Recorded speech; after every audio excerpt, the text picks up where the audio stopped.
It's time for the Evansville Otters pregame warm-up on 91.5 FM WUEV and the Otters Digital Network. Coming up prior to first pitch, we'll set the scene for today's game, go inside the clubhouse and interview a member of the Otters about today's matchup, and we'll take a look at what's going on elsewhere in the Frontier League. And now, to get you set for exciting Evansville Otters baseball, let's go out to the ballpark for the Evansville Otters pregame warm-up. And welcome into Bossy Field on a beautiful Sunday afternoon. We're partly clouded today here in Evansville, Indiana. Dave Nguyen along behind the mic. My analyst, Bill McCune, is currently enjoying his Mother's Day breakfast with his family. He'll be joining it later on in the game. The Otters are 2-0 heading into Sunday's contest against the Southern Illinois Miners. As a part of opening weekend, they've been playing absolutely fantastic baseball. Friday night, Patrick McGuff on the mound went 6 strong innings of no ball, had 12 strikeouts. And last night, Randy Wynn stepped on the mound and almost perfected that same performance, going 8 strong innings of unearned runs, going 13 strikeouts. So 25 strikeouts between 2 Otters starting pitchers and a total of 30 strikeouts between Otters pitching. As far as the offense goes, they've been hitting the ball fairly well. In the first game on Friday night, Ryan Long got things started with a 3-run homer to give the Otters the momentum and the lead as they were able to win on Friday night by a score of 9-4. Last night, offense was able to pick up later on in the game. The Miners were able to strike first on an unearned run by an error made by Otters shortstop J.J. Gould. Allowed the Miners to score in the first inning, but that would be the last run that would be scored by the Miners.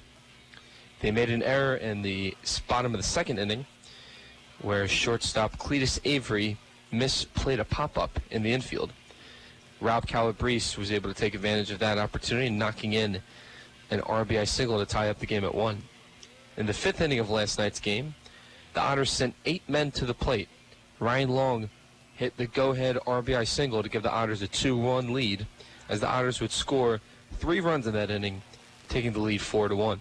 Later on in the 7th, they would add 2 more, and the absolute dominant pitching performance by Randy Wynn was good enough through 8 innings, as the Otters would get the win in 9 by a score of 6-1. On the mound today for the Otters will be Austin Nicely, the left-handed pitcher, who made 20 starts for the Otters last year, the most last season. He will be opposed by Steven Ridings, who has strikeout material. He had a strikeout-to-walk ratio of almost 8-1 last season for the Miners, and he's looking to have a bounce-back year after making the All-Star team in 2017 with a 10-3 record. We'll hear from the skipper, Andy McCauley, of the Otters. In a few minutes, you're listening to Evansville Otters Baseball on 91.5 WUEV and the Otters Digital Network. No matter how large or small your digging project may be, no matter how urban or rural, you must always call 811 before any digging project. 811 is our national one-call number, alerting your local utility companies to come out and mark any lines they have near your dig site. So before you do this or this, make sure you do this. For digging projects big or small, make the call to 811. Brought to you by Indiana 811. Join me, Gina Moore, the Brown Sisters, and the Evansville Philharmonic Orchestra as we celebrate Indiana music legends at the Victory Theater on Sunday, May 19th at 4 p.m. Experience this tribute to Indiana icons with music by Cole Porter, John Mellencamp, and Michael Jackson, plus Thriller, Begin the Begin, Bohemian Rhapsody, and the Brown Sisters performing God Bless the USA. Order tickets online at Evansville Philharmonic or call 812-425-5050. The Evansville Otters would like to thank the Evansville Courier and Press for their support and coverage of Otters baseball. The Evansville Courier and Press provides news, sports, and weather coverage to the Tri-State, both in a print and online edition. The Evansville Courier and Press can be found online at courierandpress.com, as well as on Facebook, Twitter, Instagram, and Pinterest. The Evansville Courier and Press, a member of the Journal Media Group. GD Ritzy's is a proud supporter of Evansville Otters baseball. GD Ritzy's menu features hamburgers, grilled chicken sandwiches, old-fashioned peanut butter and jelly, and ice cream. With 3 Evansville locations: west at 4810 University Drive, on the north side at 4320 North 1st Avenue, and on the east side at 601 North Green River Road. GD Ritzy's is open from 10 a.m. to 10:30 p.m. Sunday through Thursday, and 10 a.m. to 11 p.m. on Friday and Saturday. GD Ritzy's, a proud supporter of the Evansville Otters. Now let's go inside the clubhouse for today's one-on-one with the Evansville Otters. I'm with Otters skipper and manager Andy McCauley as the Otters are 2-0 heading into Sunday's game against the Southern Illinois Miners. Andy, thanks for joining me. Hey, not a problem, David. All right, first off, what are your impressions so far? It is only 2 games, but how do you think the team has done so far? Like you said, it's only been 2 games, and we've had our 2 best guys go. I mean, Patrick McGuff, if you paid attention last year, was one of the top starters in the league, throwing so well as to get picked up and go right to A-ball with the Reds. And then Randy Wynn just certainly was probably our most consistent starter all last year, kept us in every ball game. We never scored him many runs, did not get the run support of some of the other starters, but certainly our most consistent and go-to guy, made the all-star team, and picked up where he left off last year. So they faced 2 pretty good guys. We swung the bats, had some timely hitting. I'm really happy with our situational hitting, getting some 2-out knocks, things like that, and adding to a lead. I mean, getting a lead and then adding to it is always a good sign. So yeah, 2 games in, I like what I've seen. But we've had 2 pretty good guys. But like to get this one today, complete the sweep, and get us on the road on a good note. Yeah, you talk about Friday night, opening night, you guys set the tone early in the first inning with McGuff getting 2 quick strikeouts and then Long with a 3-run homer. And last night, you talk about situational hitting, Ryan Long getting the go-ahead run to give the Otters the 2-1 lead, and turned out to be a really big 5th inning for you guys last night. So talk a little bit about the offense as far as how pleased you are with them. Yeah, it was a slow start in spring training, but we were working on a lot of things, and I don't really give a whole lot of credit to exhibition games. It's more about getting your work in and looking at situations. But big at bat by Ryan last night. He got a second chance with that drop fly ball and made the most of it with the knock in the RBI. So he's done well. I know his grandmom's in town, and that always makes it special when she can make a trip up. So he's pretty excited about that, and I'm sure she's enjoying her trip so far with the way he's been playing. 100%. And lastly, we got Austin Nicely on the mound tonight, who led you guys with most starts last season. What are you looking forward to his start today? He's really shown well with some improvements over last year. Really made some strides with his breaking ball, which really wasn't a go-to pitch last year, and he's thrown it well in the exhibition. So hopefully they have a lot of right-handers in their lineup. It's not the best matchup with all the righties they have, but he's a lefty that does fare well against right. He's got a real good changeup, locates the ball, can throw inside. He's going to have all that today with a pretty powerful lineup over there in Southern Illinois. Andy, thank you for your time. We'll come back with first pitch and starting lineups. You're listening to Otters Baseball on 91.5 WUEV. You're listening to exclusive coverage of Evansville Otters baseball on 91.5 FM WUEV Evansville. Heritage Federal Credit Union has 7 full-service branches in both Evansville and Newburgh, serving more than 38,000 members. Membership is open to anyone who lives, works, worships, or attends school in Vanderburgh or Warwick County. Heritage Federal Credit Union offers mortgage and consumer loans, checking and savings accounts, as well as online banking for members. Heritage Federal Credit Union can be reached toll-free by phone at 1-800-858-1693. It can also be found online at hfcu.info. The Hoosier Lottery began selling lottery tickets on October 13, 1989. Since then, the Hoosier Lottery has offered hundreds of different games, awarded prizes to millions of players, and given billions of dollars to the state of Indiana. The Hoosier Lottery's mission is to responsibly provide innovative and entertaining lottery games for the benefit of the citizens of Indiana. To learn more about the Hoosier Lottery, visit them online at HoosierLottery.com. The Hoosier Lottery, a proud supporter of Evansville Otters baseball. Evansville Living Magazine presents a historic Newburgh Wine Fest. This 2-day event will be held at the Old Lock and Dam Park in Newburgh, Indiana on May 17th and 18th, 2019. The The wine tasting, fine local music, and a fabulous view of the river makes this a must-attend event. For more information, phone 812-853-2815 or visit historicnewburgh.org. The International Brotherhood of Electrical Workers Local Chapter 16 would like to take time to say, Go Otters! The IBEW Local 16's jurisdiction includes 13 counties in southwestern Indiana, as well as Wabash County in Illinois. Its members are divided into several categories of electrical work, including inside construction, maintenance electric, residential wiring, and sign classifications. More information on IBEW Local 16 can be found online at ibew16.net.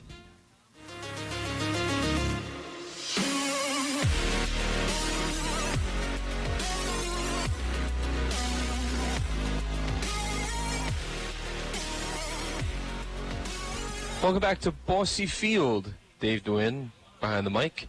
We want to wish all the mothers out there listening or watching on the Otters Digital Network a happy Mother's Day, as the Otters will be getting set to take on the Southern Illinois Miners. Let's meet the starting lineups for tonight, or today, excuse me.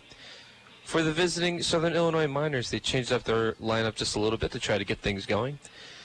Leading off for them is at second base, number 9, Gianfranco Wawu, who's normally batting in the bottom of their lineup the past 2 days. Batting second will be the right fielder Brett Siddle, the only left-handed batter in the Miners lineup today. Batting third will be the third baseman Stephen Lohr. Batting fourth in cleanup will be number 7 Chris Iriart at first base. Batting fifth, the catcher, new catcher today for the Miners, number 8 Andy Cosgrove. Batting sixth, the designated hitter for the Miners, number 12 Alex Santana. Batting seventh, playing shortstop, number 10, Kyle Davis. Batting eighth, playing left field, and playing first time officially for his first start today in Frontier League play, number 29, Anthony Brocato. Batting ninth, the center fielder, number 6, Joe Duncan. Pitching for the Miners today will be Stephen Ridings, the right-hander. Again, once more for the Miners, we have Wawu at second, Siddle in right, Lohr at third base, Iriart at first, Cosgrove behind the plate, catching, Santana as the designated hitter, Davis at shortstop, Brocato in left, Duncan in center, and Ridings on the mound. For the Otters, lineup looks very similar as to Friday. David Cronin, still the designated hitter, still trying to get over a minor injury he has in his lower body. Batting second, number 27, playing shortstop, J.J. Gould. Batting third, playing third base, the hot corner, number 7, Ryan Long. Batting fourth, at first base, number 28, Carlos Castro. Batting fifth, playing right field, number 21, Mitchell Hansen. Batting sixth, number 3, playing left field, Jack Meggs. Batting seventh, number 18, behind the plate tonight catching, Mike Rizzatello. Batting eighth, the center fielder, number 1, Hunter Cullen. Batting ninth, playing second base, number 5, Keith Griesaber. Pitching for the Otters is Austin Nicely, the left-hander who made 20 starts for the Otters last year, the most last season. Again, once more, designated hitter Cronin, playing J.J. Gould playing short, Long at third base in the hot corner, Castro playing first, Hansen in right, Meggs in left, Rizzatello catching, Cullen in center, and Griesaber batting ninth, playing second base. And on the mound for the Otters, Austin Nicely. We'll send it back as the national anthem and starting lineups are about to get started, and then we'll bring you right back to first pitch. You're listening to Evansville Otters Baseball on 91.5 WUEV and the Otters Digital Network.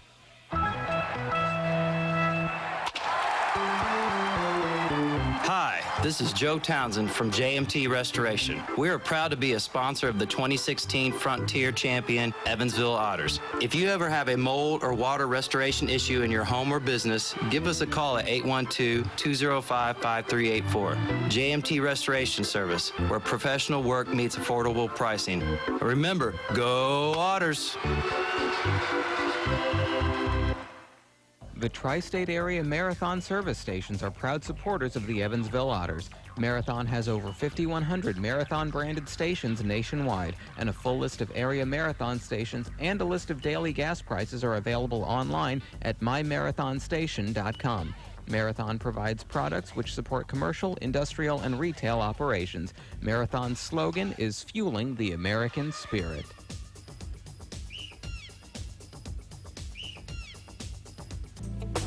WUEB is supported by listeners like you and by The Wind Down, located in Newburgh at 8666 Ruffian Lane, just off the Lloyd, next to Premier Tan. The Wind Down has a large wine selection, appetizers, and desserts, and is open Tuesday through Thursday, 3 to 9 p.m., Friday and Saturday, 3 to 10 p.m. The Wind Down's number is 812-490-0066, and they are on Facebook. Thanks to The Wind Down for supporting 91.5. This Evansville Otters broadcast is made possible through support from New Image Travel. New Image Travel provides motor coach charter service to the United States and Canada with pickup within a 150-mile radius of Evansville. A full list of New Image Travel's offerings can be found online at newimagecharter.com. New Image Travel can be reached toll-free at 1-800-432-6213. New Image Travel, a proud supporter of Evansville Otters baseball. A Case of the Blues is your home for blues music in the tri-state, featuring music from local artists like Honey Roy, Dale Niehaus and Bad Mojo, the Bosco France Band, and the Beat Daddies, as well as legends of the blues like B.B. King, Buddy Guy, and Muddy Waters. A Case of the Blues is on every Saturday from 11 a.m. to 6 p.m., only on your place for blues in the tri-state, 91.5 FM WUEV Evansville, a University of Evansville radio station. Why Old National Bank? Old National Bank began in 1834 with just one room and a passion for helping people prosper. Today, we are honored and grateful to be the financial partner for so many businesses, families, and individuals like you. From our commitment to safety and security to our promise of service that will exceed your expectations, we want to be your bank for life. Old National Bank, member FDIC. This portion of programming on WUEV is sponsored by Pat Schultz, an LPL financial advisor at Old National Investments. Pat is a former UE baseball player and 1993 UE graduate. Pat specializes in providing comprehensive, objective financial guidance for all stages of life. He offers asset management, retirement planning, life insurance, and long-term care. Pat's office is located at 4500 Washington Avenue in Evansville, and his phone number is 812-473-9622. Securities and advisory services offered through LPL Financial, a registered investment advisor. The Tin Fish Restaurant, located at 300 West Jennings Street in Newburgh, Indiana, is a proud supporter of Evansville Otters baseball. Independently owned and operated, the Tin Fish menu features salads and sandwiches, as well as seafood platters and combos, and seafood burritos, tacos, and burgers. The Tin Fish Restaurant is open 7 days a week from 11 a.m. to 8 p.m. It can be reached by phone at 812-490-7000. The Tin Fish Restaurant. Evansville Living Magazine presents a historic Newburgh Wine Fest. This two-day event will be held at the Old Lock and Dam Park in Newburgh, Indiana on May 17th and 18th, 2019. The wine tasting, fine local music, and a fabulous view of the river makes this a must-attend event. For more information, phone 812-853-2815 or visit historicnewburgh.org.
The Evansville Otters play here on 91.5 FM WUEV.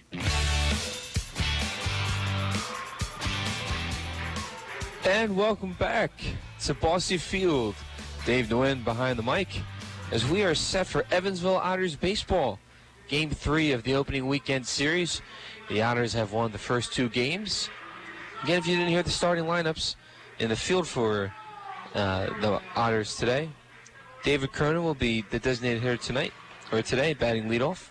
J.J. Gould at shortstop. Ryan Long at third base, who's had a really good bat so far in this series. Batting fourth will be Carlos Castro at first base. Mitchell Hansen batting fifth in right field. Jack Meggs in left, batting sixth. Rizzatello behind the plate catching, batting seventh. Hunter Cullen in center field, batting eighth. Keith Griesaber batting ninth, playing second base. Nicely on the mound tonight for the Otters, or today. Last night was pretty rough as there was an hour-and-a-half rain delay before first pitch, and I apologize if I was sound a little fatigued. Nevertheless, the partly cloudy skies, no rain showers as of now, as we are set for Evansville Otters baseball. Otters in their home whites, red lettering, blue trim. The Miners in their road black uniforms with silver numbers and letters, with gray pants, the black line down the sides. Flag in center field waving fairly as Rizzatello motions to the infield that he'll be throwing down for the warm-up down to second base. Again, we want to wish everyone a happy Mother's Day, especially my mother, who's probably enjoying a nice meal, and if you are, then hats off to you. Leading off for the Miners, the second baseman, Gianfranco Wawu, who is batting normally in the bottom of the lineup the past 2 nights. But when you haven't had a win yet in a series, sometimes as a manager you want to shake things up a little bit in the lineup. Nicely with the glove in his face, he'll kick and fire for the first pitch, and it's right in there for a called strike, right down the middle, a fastball.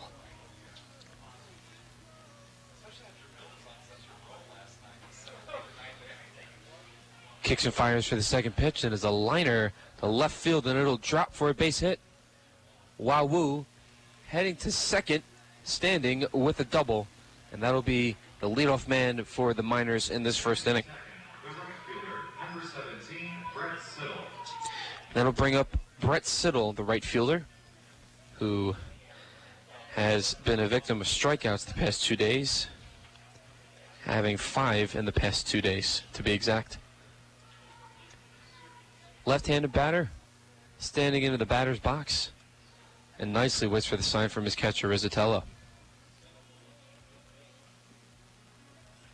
Man on second base, and Wawu, nicely will kick and fire for the first pitch, and that'll be foul into the netting towards the third base side. Count now at 0-1.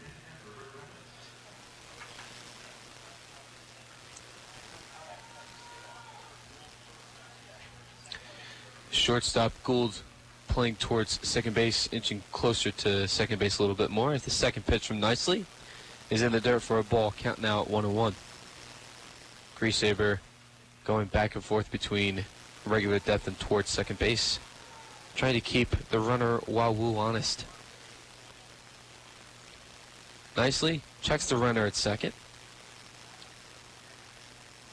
He'll kick and fire for the 1-1 pitch. That'll be low in the dirt for a ball. Count now at 2-1. Very cloudy here at Bossy Field.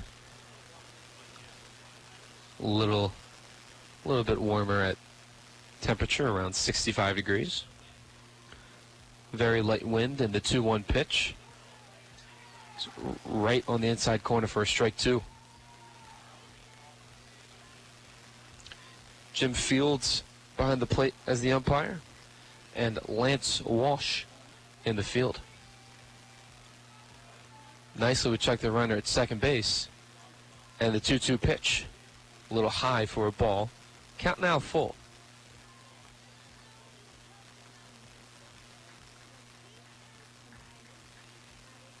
Wawu, the runner at second base for the Miners. Siddle at the plate with a 3-2 count. Nicely checks Wawu at second base. He'll kick and fire for the 3-2. It'll be hooked down the first base line and will be just foul.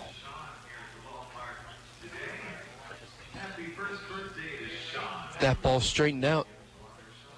May have been a double and scored Wawu from second. Instead, it'll be a 3-2 count once more.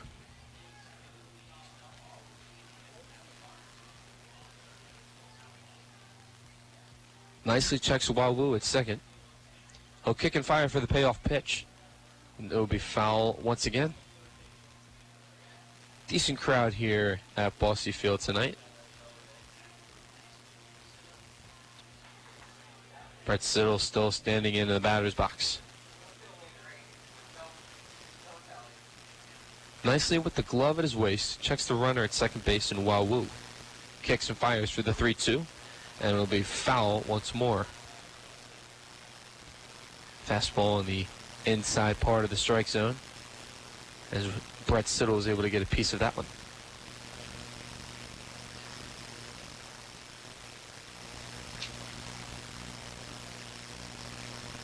Nicely with the glove at his face. Now brings it down to his waist, checking Wawu at second base. And the 3-2 pitch once more is a liner over the head of Griesehaber into right field. That'll score Wawu from second as Siddle rounding second, and he will head to third. And the throw will not be in time, and the Miners get on the board 1-0. First hit of the season for Brett Siddle, and it's an RBI triple. That'll bring up Stephen Lohr, playing third base today for the Miners.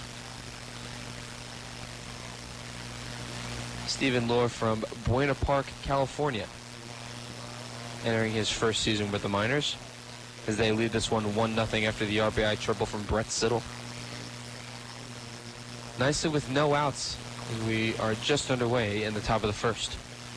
Strike right there in the inside corner. Good placement there by Rizzatello. Lohr was claimed off waivers from the Traverse City Beach Bums in August of 2018 after batting .282 with 10 doubles, as the next pitch to Lohr is low for a ball. Count now even at 1. No outs. Man on third for the Miners. 10 doubles, 7 home runs, and 35 RBIs, and an on-base percentage of .403 in 71 games, earning midseason Frontier League All-Star recognition. As a grounder to Gould at short, will make the play to Castro at first for the first out of the inning, but that'll knock in the run, and the Miners lead this game 2-0. That'll bring up Chris Iriart, the powerful first baseman who has lots of hitting power. Hasn't shown it yet in these past 2 games. But here's another opportunity for him to at the plate. As he fouls this one high and away towards the right field line. Iriart attending the University of Houston for his college career. The 0-1 to Iriart is inside for a ball. Count now even at 1 with 1 out.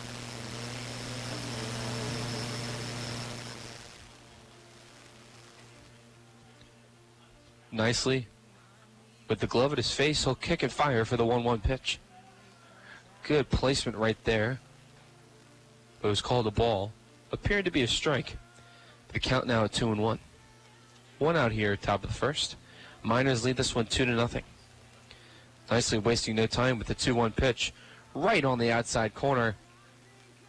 Count now even at 2. Good placement right there by Austin Nicely. Waiting for the sign from Rizzatello. He'll kick and fire for the 2-2 pitch. Swing and a miss, strike 3. right there on a fastball. 2 outs now in the top of the first.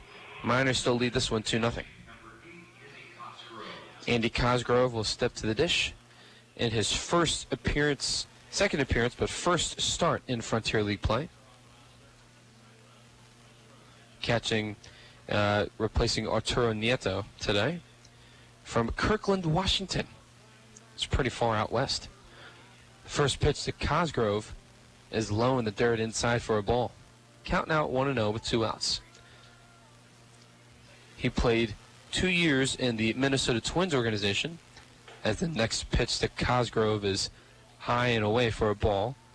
Count now at 2-0. Played rookie-level baseball in the Minnesota Twins organization, batting .262 with 12 RBIs in 19 games. The next pitch to Cosgrove is inside and high for a ball. Count now at 3-0. Now, with a particular 3-0 count, you're the batter. You can try to hit this one if you would like. Instead, it'll be ball. Ooh. Nicely, instead, places that on the inside corner for a strike.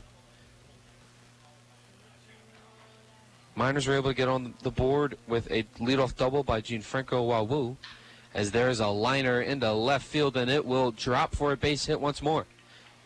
Cosgrove rounding first, heading to second. The tag is in time. Good relay throw there from Meggs to Griesaber to get the out. 2 runs were scored by the Miners in the first inning. We'll head to the bottom of the first. You're listening to Evansville Otters baseball on the Otters Digital Network and 91.5 WUEV. The local area Pepsi Bottling Group distributors would like to wish the Evansville Otters the best of luck in today's contest. Featuring Pepsi Company products for distribution to retailers and vendors in the tri-state, the Pepsi Bottling Group has 3 tri-state locations at 901 East Diamond Avenue in Evansville, 2605 West Main Street in Marion, Illinois, and at 3081 Kentronics Drive in Owensboro. More information on Pepsi products can be found online at PepsiCo.com. Pepsi, a proud supporter of the Evansville Otters. The Evansville Otters would like to thank Sinorama Evansville for their support this season. Sinorama Evansville is a multi-application supplier of custom-made signs, banners, and decals in the tri-state. Located at 1300 North Royal Avenue in Evansville, Sinorama is open 8 a.m. to 5 p.m. Monday through Friday. They can be reached by phone at 812-477-7763 and can be found online at sinorama.com/in-Evansville. Sinorama Evansville, a proud supporter of Evansville Otters baseball.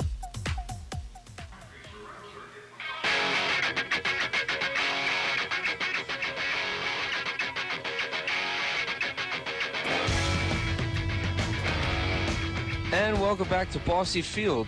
Dave Nguyen, and behind the mic, Bill McCune still enjoying his Mother's Day breakfast. The Miners lead this one 2-0 as we head to the bottom of the first. Miners were able to get on the board with a leadoff double by Gianfranco Wawu, and Brett Siddle knocked him in with an RBI triple. Later on scored on the ground out by Stephen Lohr to make it 2-0.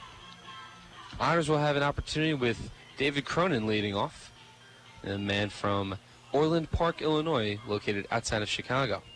We want to wish a special happy Mother's Day to Mrs. Cronin, who had a pleasure to meet at FanFest earlier this month. From what I understand from Mr. Cronin, Mrs. Cronin is attending with her mother, so we want to wish her as well a happy Mother's Day. On the mound for the Miners is Stephen Ridings, who is very familiar with the Frontier League. Leading off for the hometown team, the Evansville Otters, number 2, the designated hitter. Playing with the Schaumburg Boomers before signing with the Miners last season.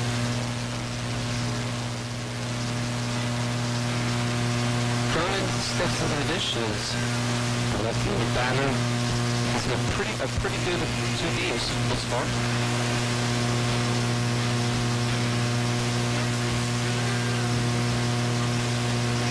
Having a pretty catchy work also.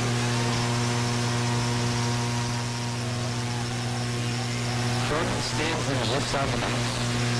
And there's a first ball from Ridings to check now. The ball is low, but no strike zone.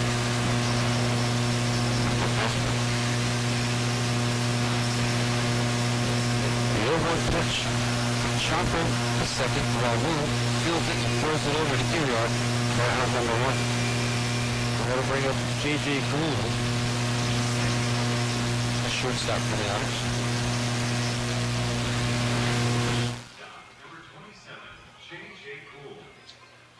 J.J. has done pretty well thus far in this series, having a couple of hits, a couple of walks, and is a really good man to be at the top of your lineup, knowing how to get on base. First pitch to Gould on the outside corner for a strike.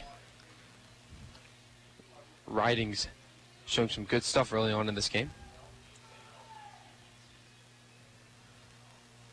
Gould out of Sarasota, Florida. And the 0-1 pitch to Gould. Similar location, same call for a strike. 0-2 the count to J.J. Gould as there's a fastball placed right on the outside corner of the strike zone. 1 out here, bottom of the first. Miners lead this game 2-0. Ridings will kick and fire for the 0-2 is a ground ball foul down the third base line. Gould signing with the Otters in the middle of the 2018 season last year, where he batted .254 in 38 games, scoring 16 runs and recording 12 RBIs and 20 walks. Ridings waiting for the sign from his catcher Cosgrove. Kicks and fires for the 0-2 pitch. Swing and a miss, strike 3. Fell for the high cheese right there, and that'll be out number 2.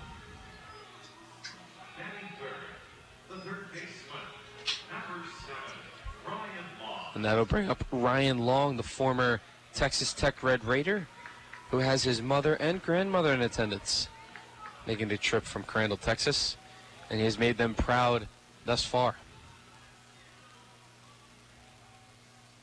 Also has done really well at the plate. First pitch to Long. Low and inside for a ball. Counting out 1-0. Long hitting a 3-run homer on opening night to get things started for the Otters this season.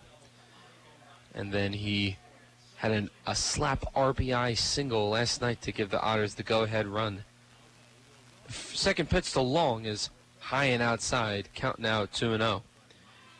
And if you're Ridings, the pitcher, you don't want to give Long a pitch to hit. You've seen the damage that he's done these past 2 days. 2-0 pitch. That fly ball, left center field. Duncan will call it and make the catch for out number 3. No runs, no hits, and no men left for the Otters. We'll head to the top of the second. You're listening to Evansville Otters Baseball on 91.5 WUEV and the Otters Digital Network. Since 1994, Slays Restoration has been assisting tri-state residents clean up and restore their properties after disasters of all kinds. Located at 2121 Cotter Avenue in Evansville, Slays Restoration offers assistance for water damage, fire and smoke damage, mold and biohazard mitigation, complete reconstruction, and much more. Slays Restoration can be reached toll-free 24 hours a day at 1-888-776-8555. It can also be found online at slaysrestoration.com. The Pizza Brick Road always goes to Tyroni's. I'm in the mood for pizza and I'm ready to go. The Pizza Brick Road goes to Tyroni's. So follow me down the Pizza Brick Road. Road down to Tyroni's. The Pizza Brick Road. The Pizza Brick Road always goes to Tyroni's. SRG Global, a Guardian company, would like to wish the Evansville Otters the best of luck in today's contest. Founded in 1932, SRG Global is one of the world's largest manufacturers of chrome-plated plastic parts for the automotive, commercial truck, and household appliance industry. Located locally at 601 North Congress Avenue in Evansville, SRG Global can be found online at srgglobal.com. They can also be reached in Evansville by phone at 812-477-6151.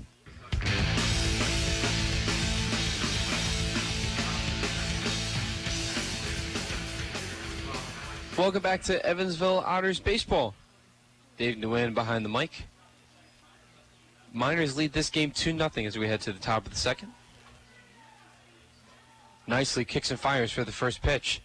That's a cold strike on the outside corner to Alex Santana. Hasn't done particularly as well as he would want to in this series thus far. The 0-1 pitch is a base hit in a right field. Santana on board with a single. And that'll bring up the shortstop, Kyle Davis.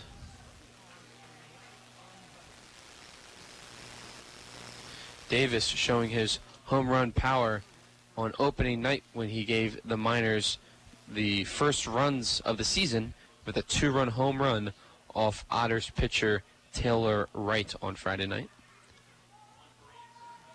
Nicely, the left-handed pitcher on the mound checks the runner at first and throws for the first pitch of the at-bat. It'll be a low ball. Count now at 1-0 to Kyle Davis.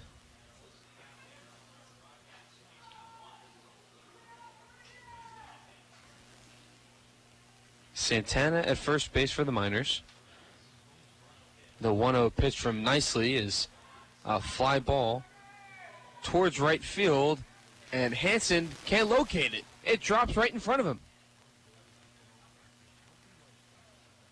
That ball drops for a hit as Mitchell Hansen, the right fielder for the Otters, could not see the ball quite clearly. And now there are men on first and second for the Miners with no outs, with Anthony Brocato at the plate, playing left field today.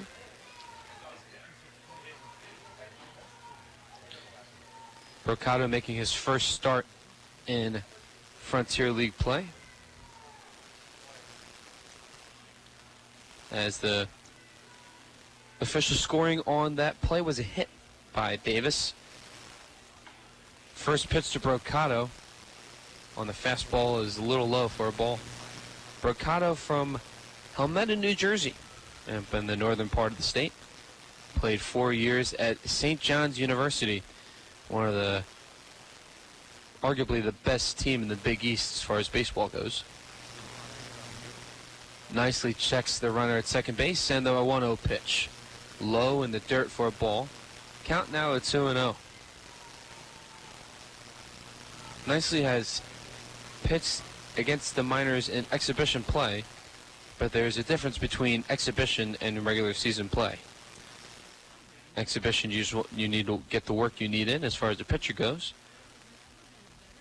And the 2-0 pitch from Nicely is a foul ball behind the catcher, Rizzatello. Count now at 2-1. So the Miners getting off to a good start to the early part of the game today. They were able to do that yesterday in the first, but Randy Wynn was able to shut them down for the rest of the night.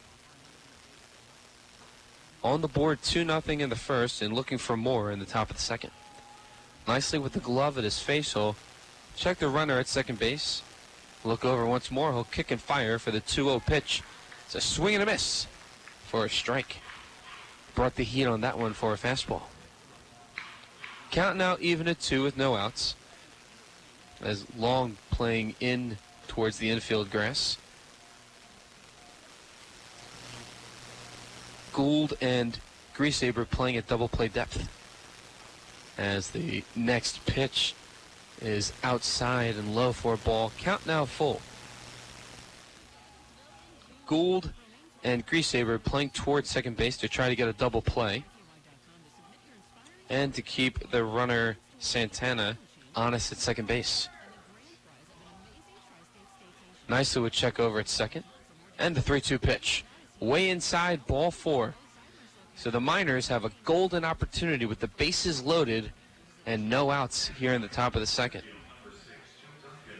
And that'll bring up Joe Duncan, the center fielder.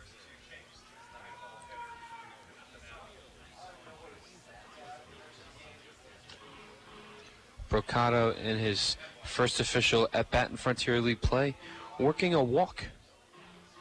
And that'll bring up Joe Duncan.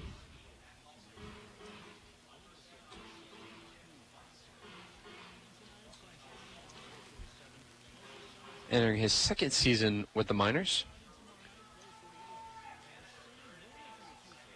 had a successful season last year. Bases loaded, nobody out. Here in the top of the second, Miners lead this one 2-0. Nicely's first pitch, off speed, will go on the outside, high and away for a ball. 1-0 the count.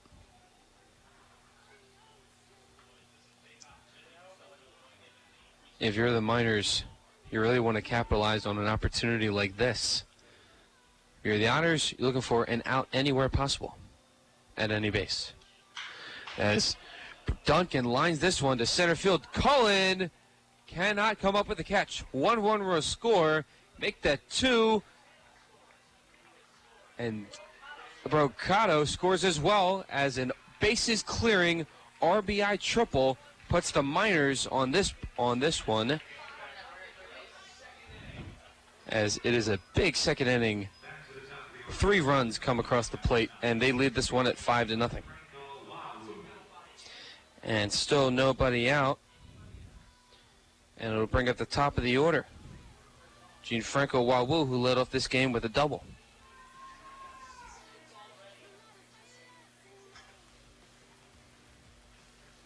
Six hits on and 5 runs for the Miners thus far, and looking to do more damage. First pitch from Nicely on the inside corner for a strike.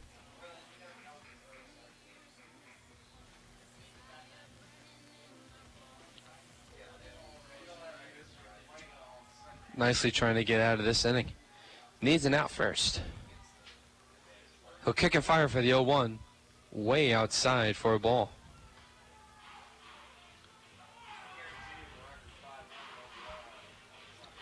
Not the ideal start that the Otters want to have, but it's still a long game, as there's a 1-1 count to Gianfranco Wawu. Nicely kicks and fires. Swing and a miss for strike 2.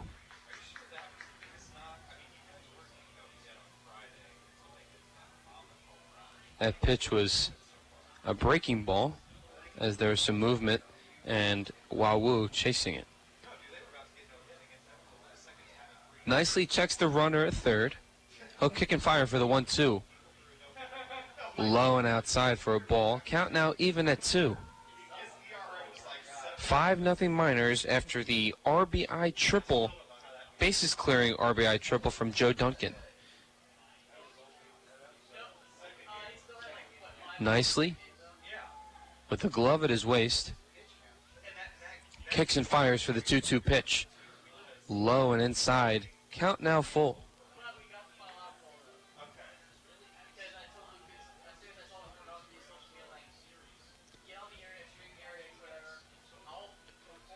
Duncan, the man at third. Wawu trying to bring him home to extend the Miners' lead. No outs here, and a full count. Nicely brings the glove at his waist and the 3-2 pitch. Inside, and that'll be ball 4. Take your base.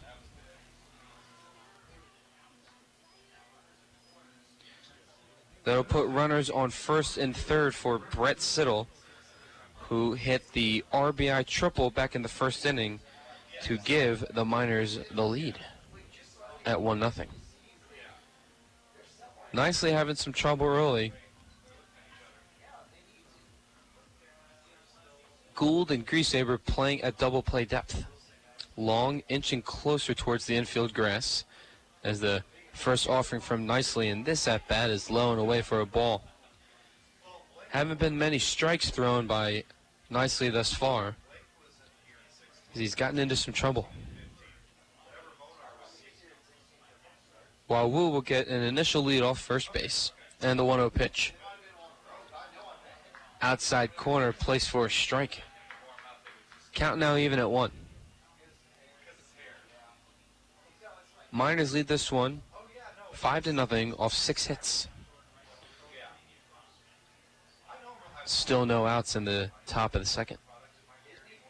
Nicely checks the runner at first base. Kicks and fires for the 1-1. There's a foul ball and out of play down the third base side. Count now at 1-2.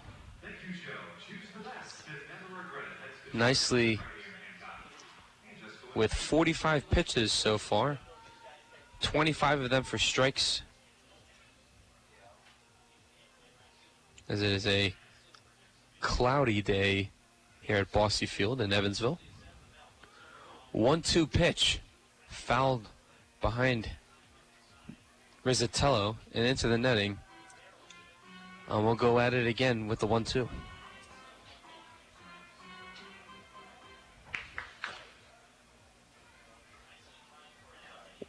Wawu with an initial lead off first base. Broke Duncan with the lead off third, and it's a swing and a miss for strike 3. Off the fastball right there from Austin Nicely, and the first out of the inning. That'll bring up Stephen Lohr, the third baseman, who grounded out to J.J. Gould in his first at-bat, but had an RBI to give the Miners then a 2-0 lead in the first. Nicely kicks and fires, and the first pitch is high and away for a ball. 61 degrees to be exact with the high today at Bosse Field. Mostly cloudy as the flag in center field is waving quite briskly. Nicely checks the runner at first base once more. Kicks and fires for the 1-0. Be a fly ball, right field, playable for Hansen, and home make the catch. Be a sacrifice fly, and that'll extend the Miners' lead to 6-0. 2 outs in the inning, and it'll bring up Chris Iriart, who struck out his first time up.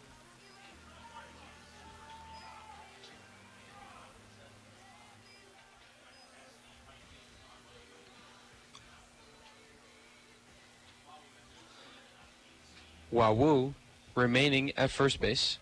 2 outs now in the inning. Iriart, who led the Frontier League in home runs last year with 25. The first pitch is high and inside for a ball.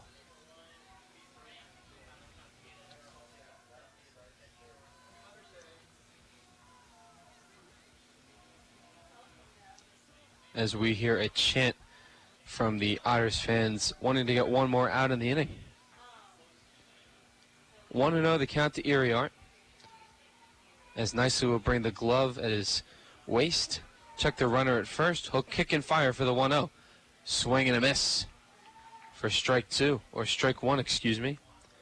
Count now even at 1 with 2 outs.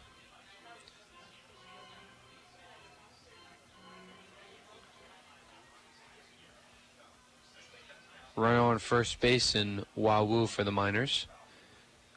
Nicely will put the glove at his face, bring it down to his waist, and kicks and fires for the 1-1.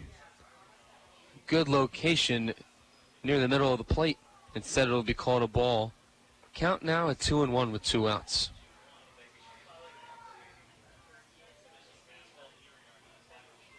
Otters trying to get out of this inning and want to do some damage at the plate in the bottom of this second inning. First, they need to record one more out as Iriart chops this ball foul down the third base line. Count now even at 2 with 2 outs in the top of the second.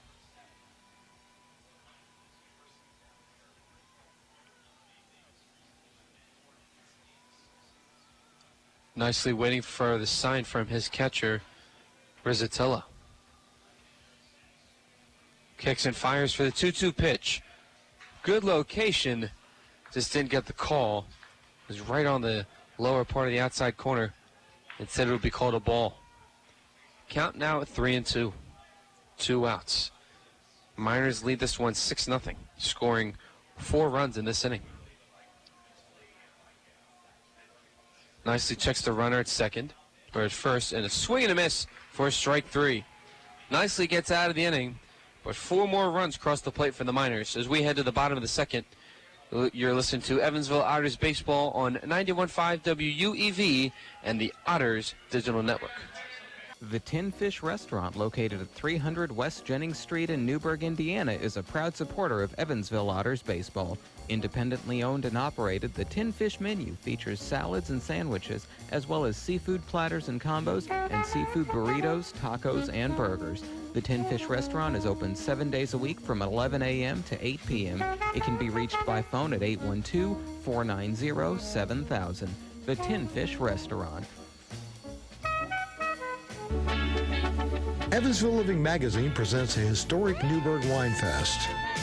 This two-day event will be held at the Old Lock and Dam Park in Newburgh, Indiana on May 17th and 18th, 2019.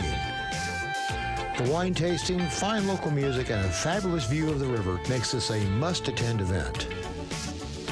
For more information, phone 812-853-2815 or visit historicnewburgh.org.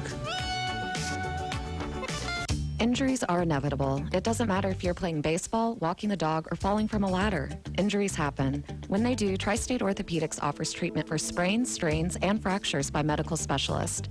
Tri-State Orthopedics is located at 225 Cross Lake Drive in Evansville, just north of the Lloyd and I-164. Tri-State Orthopedics can be reached by phone at 812-477-1558. Its urgent care line is 812-474-OUCH. Tri-State Orthopedics, a proud supporter of Evansville Otters baseball. You're listening to exclusive coverage of Evansville Otters baseball on 91.5 FM WUEV Evansville.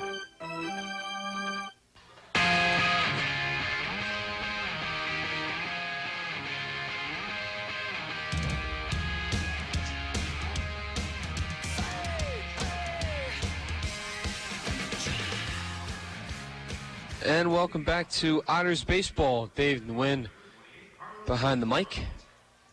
Miners lead this game early, 6-0 as we head to the bottom of the second, scoring 4 runs in the last half inning.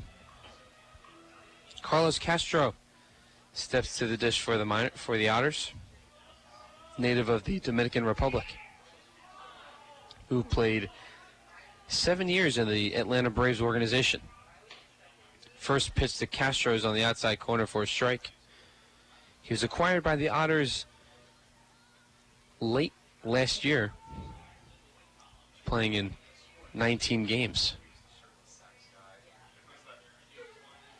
The 0-1 to Castro, little inside for a ball. Count now at 1-1. Castro hit .333 with the Otters last year. And the 1-1 pitch to Castro. It's a fly ball, left field, and it will be caught by Brocado, taking a few steps towards the warning track, and makes the play for out number 1. That'll bring up Mitchell Hansen, the right fielder. Native not far from Dallas, Texas. Played parts of multiple years in the Yankees and Dodgers organizations. And the first pitch from Ridings is a called strike on the outside corner. Count now at 0-1.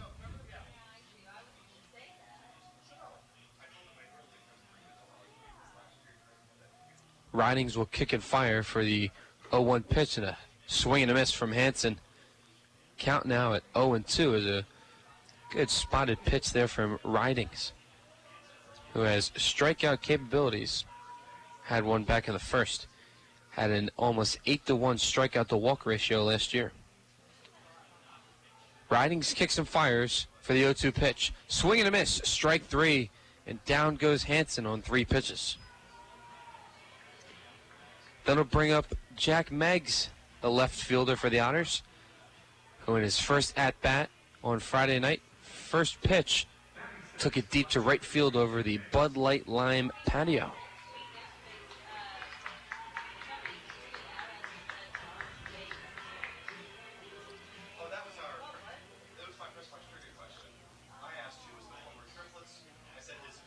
Ridings looking good on the mound. The Otters have yet to record a hit. The first pitch from Ridings low in the dirt for a ball. Count at 1-0. 2 outs, bottom of the second. Miners lead this one 6-0.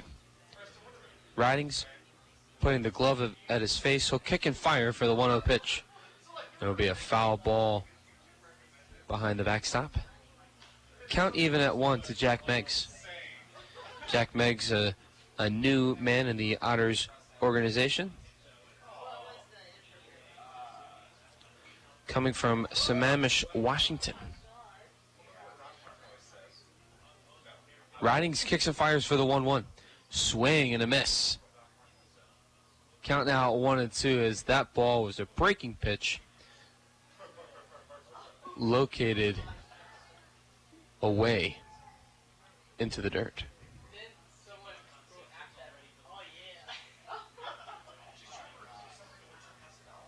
Ridings kicks and fires for the 1-2. That's high and away. Count now even at 2 as Meggs stays away from that particular pitch.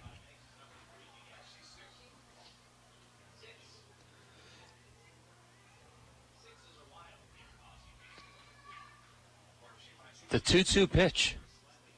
Low in the dirt. Count now full as Cosgrove wasn't able to locate the ball after the pitch was thrown by Ridings. Happy Mother's Day to all the listeners and viewers here at Bossy Field, as well as the Otters Digital Network and 91.5 WUEV. The 3-2 pitch from Ridings. Swing and a miss. Strike 3. We'll head to the top of the third. No runs, no hits, and no men left. You're listening to Evansville Otters Digital Network and 91.5 WUEV. The Hoosier Lottery began selling lottery tickets on October 13, 1989. Since then, the Hoosier Lottery has offered hundreds of different games, awarded prizes to millions of players, and given billions of dollars to the state of Indiana. The Hoosier Lottery's mission is to responsibly provide innovative and entertaining lottery games for the benefit of the citizens of Indiana.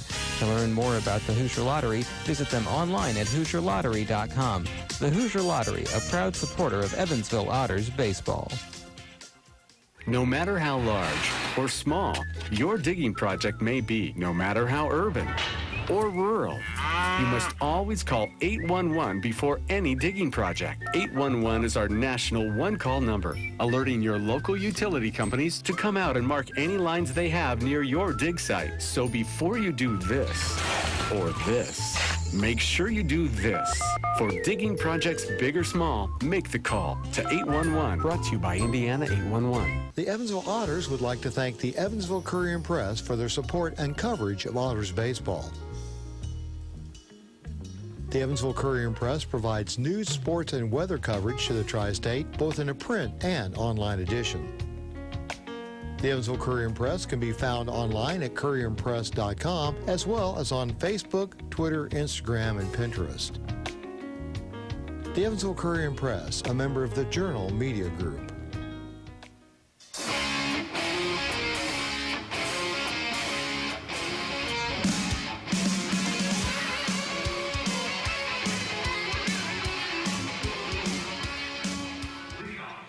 And welcome back to Evansville Otters baseball. Dave Nguyen on the call. Otters find themselves down in this one so far by a score of 6-0. To the plate for the Miners will be Cosgrove, the new catcher. Andy Cosgrove. As he'll rip this one down the third baseline past Ryan Long for a base hit. Cosgrove rounding first, heading to second, and he will stand with a double. Andy Cosgrove wasting no time. First pitch ropes it down the third base line. Be another leadoff runner as in 3 straight innings the leadoff man has gotten on. And that'll bring up the DH Alex Santana, who has some baseball ties as his father was the shortstop for the '86 World Series champion New York Mets. Santana was a strikeout victim the past 2 nights As the first pitch to Santana is low and away for ball one.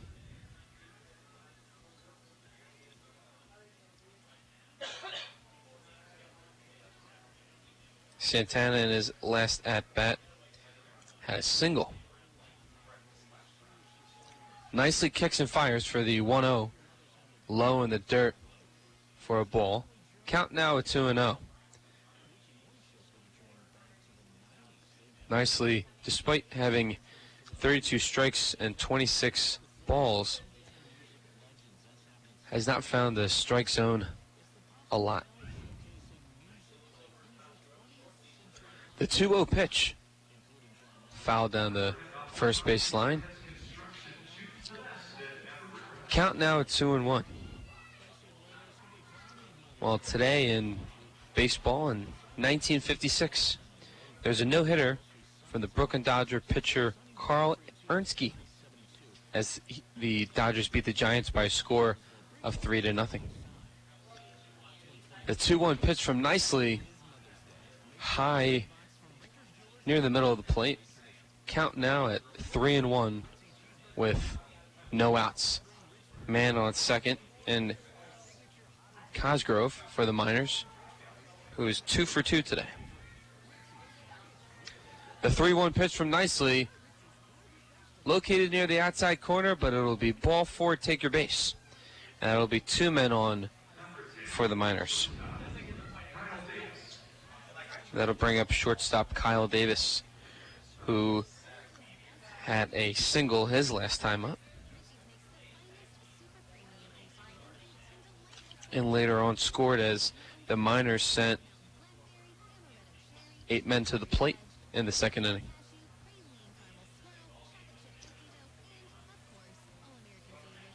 Nicely will put the glove at his waist, checks the runner at second base, kicks and fires for the first pitch, and that'll be low in the dirt for a ball.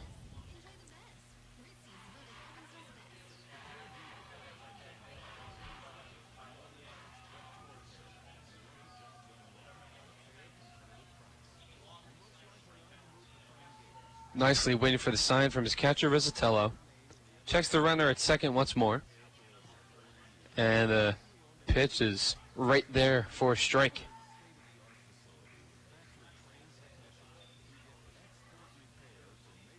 Count now even at 1 with no outs, top of the third.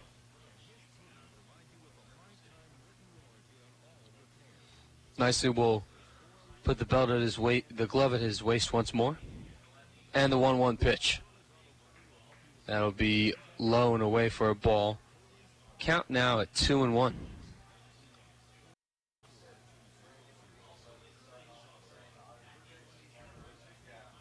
Nicely trying to get out of this inning with not a lot of harm as the Miners lead this one 6-0. He checks the runner at second base and the 2-1 pitch. Right on the outside corner for strike 2. Nicely making 20 starts for the Otters last year, the most on the team last season.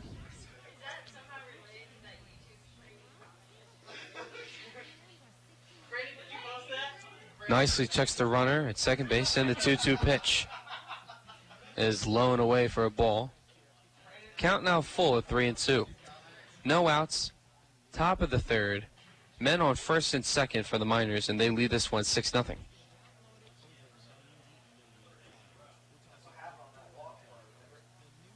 Nicely checks the runner at second. He'll kick and fire for the 3-2 pitch. Be low in the dirt for a ball. So once again, the bases are loaded with no outs for the Miners.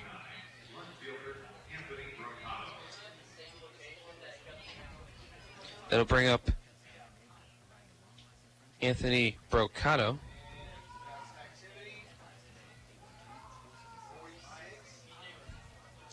We got some activity in the bullpen for the Otters, excuse me.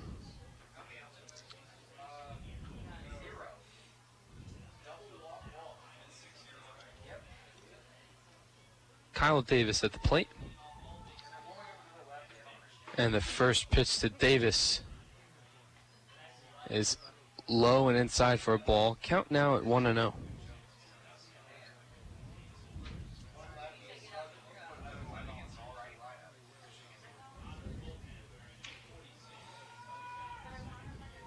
The first pitch to Brocato is a chopper over long, makes the glove the grab, but the home plate umpire rules it a foul ball.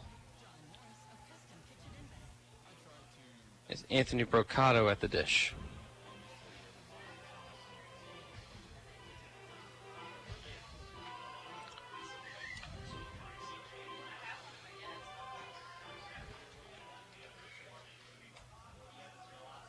Man from Helmetta, New Jersey, playing his collegiate baseball at St. John's University and earned second-team All-Big East honors. And a line shot to right field, a base hit. That'll drop. 1 run will score. 2 runs will score as Anthony Brocato hits an RBI single, and the Miners extend this one to 8-0.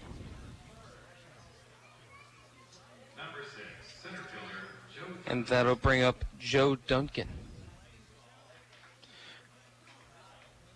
Miners swinging the bat well off Austin nicely today, after not much run production in the first 2 games of this series.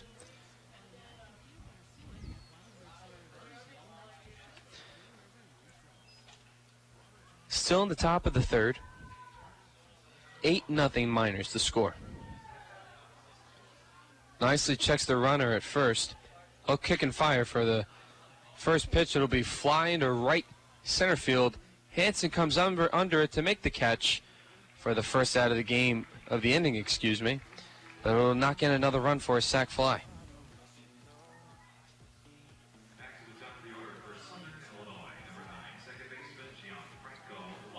And that'll bring up the top of the order in Gianfranco Wawu.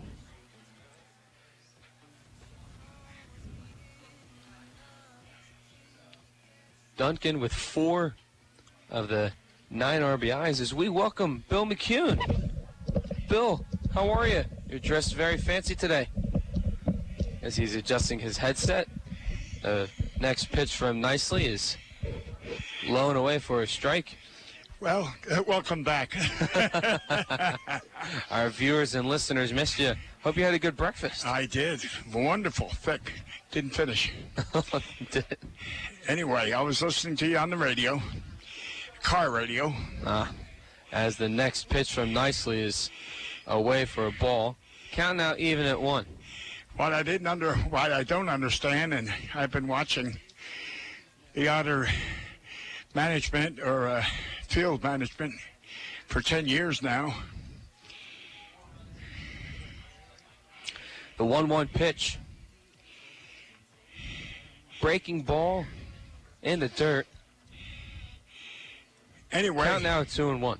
Anyway, what I was going to say, I've been watching this particular management here for 10 years, and I still won't understand why they don't call the fire department sometimes when we need it. You know, here we are. I know I heard you say it, 6-0, and that guy get the triple and loaded the bases and nothing but balls.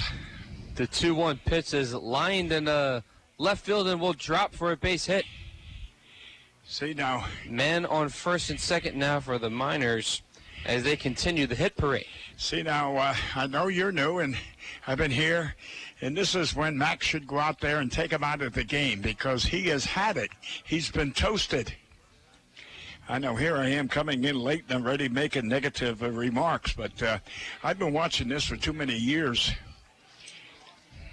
You know, when you I learned, Dave, when I was a young man, when you're playing baseball, and when the pitcher gives up the first hit, when it's off the wall, the second one is a line drive, knocks the shortstop down, and the next one goes over the fence, you say, hey, this pitcher hasn't missed many bats. He's having a great night tonight. You better start having someone warm up. And there will be a new pitcher for the Otters. We'll go to a quick break to check out who it is. You're listening to Evansville Otters Baseball on the Otters Digital Network and 91.5 WUEV. GD Ritzy's is a proud supporter of Evansville Otters Baseball. GD Ritzy's menu features hamburgers, grilled chicken sandwiches, old-fashioned peanut butter and jelly, and ice cream. with 3 Evansville locations. West at 4810 University Drive, on the north side at 4320 North 1st Avenue, and on the east side at 601 North Green River Road. GD Ritzy's is open from 10 a.m. to 10:30 p.m. Sunday through Thursday and 10 a.m. to 11 p.m. on Friday and Saturday. GD Ritzy's, a proud supporter of the Evansville Otters. Heritage Federal Credit Union has 7 full-service branches in both Evansville and Newburgh, serving more than 38,000 members. Membership is open to anyone who lives, works, worships, or attends school in Vanderburgh or Warwick County. Heritage Federal Credit Union offers mortgage and consumer loans, checking and savings accounts, as well as online banking for members. Heritage Federal Credit Union can be reached toll-free by phone at 1-800-858-1693. It can also be found online at hfcu.info.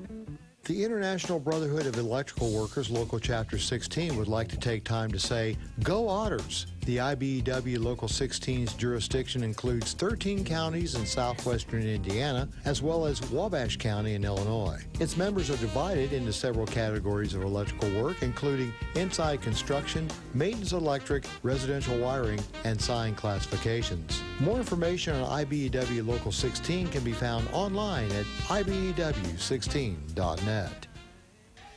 And all of a sudden, call the fire department as Bill's playing with his birthday card here. Call the fire department.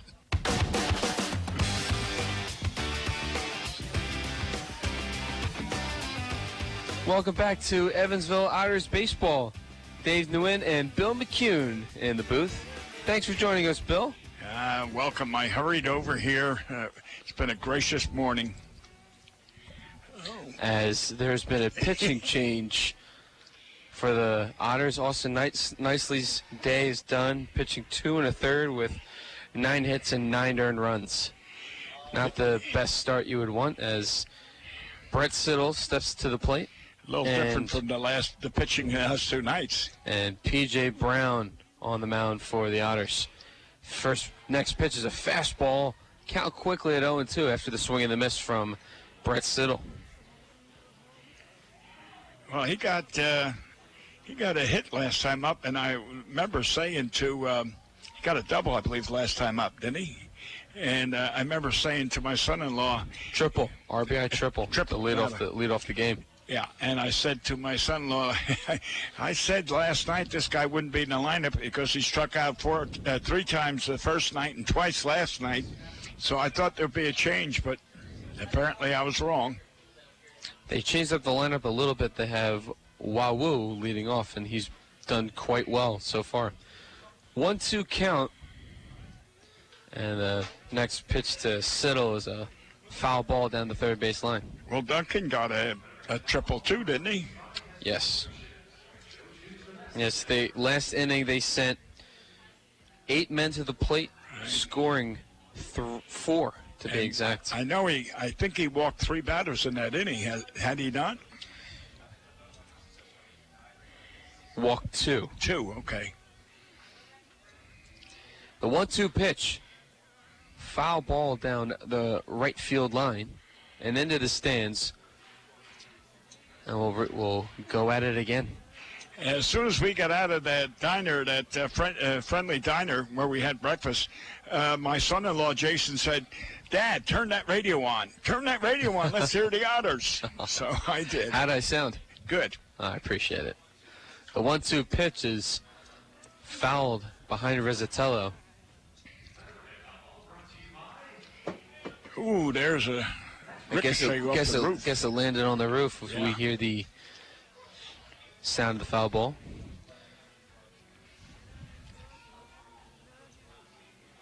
Brown trying to get the Otters out of this inning.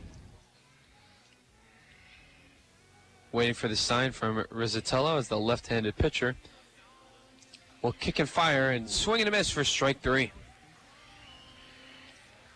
Down goes Brett Siddle, 2 strikeouts today. And it'll bring up Stephen Lohr, who has a sac fly, his last at-bat in the second.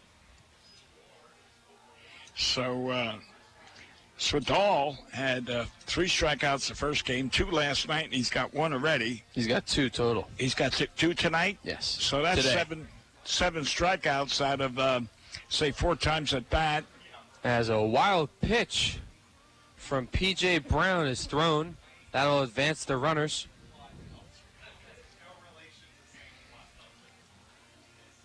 As that pitch was a ball. Count now at 1-0 with 2 outs. Men on second and third for the Miners. So if Swedell batted 12 times, 7 out of 12 for strikeouts, that's not a good. That's not good enough to keep you in the lineup. No, I think when they head on their road trip to Lake Erie against the Crushers, I'm sure manager Mike Pinto will think about things going forward. Yeah. Next pitch is low in the dirt for a ball. Well, you know, the Stephen guy, Lohr. Excuse me, but the guy could be at bat 12 times and not get 1 hit, but as long as he's hitting the ball, that's what counts. Right. The 2-0 pitch right down Main Street for a strike. You remember, Count now at 2-1 with 2 outs. Do you recall Tom Kelly that managed the Minnesota Twins? I do not. No. Okay. Was he on the 92 team that won the World Series? No, he was the manager. The manager? He was the manager. He won several World Series. Okay. He's from my hometown back in Jersey. Oh, wow. As a fly ball to right center field. Griesaber comes under, and now Cullen will to make the catch. Miners lead this one 9-0 as they sent 7 men to the plate and scoring 3 runs. We'll head to the bottom of the third. You're listening to Otters Baseball on the Otters Digital Network and 91.5 WUEV.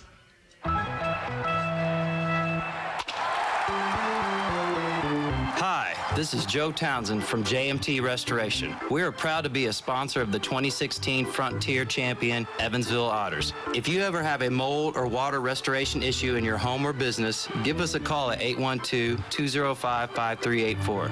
JMT Restoration Service, where professional work meets affordable pricing. Remember, go Otters! The Pizza Brick Road always goes to Tyroni's. I'm in the mood for pizza and I'm ready to go. The Pizza Brick Road goes to Tyroni's. So follow me down the Pizza Brick Road. Road down to Tyroni's. The Pizza Brick Road. The Pizza Brick Road always goes to Tyroni's. The Tri-State Area Marathon service stations are proud supporters of the Evansville Otters. Marathon has over 5,100 Marathon-branded stations nationwide, and a full list of area Marathon stations and a list of daily gas prices are available online at mymarathonstation.com. Marathon provides products which support commercial, industrial, and retail operations. Marathon's slogan is Fueling the American Spirit.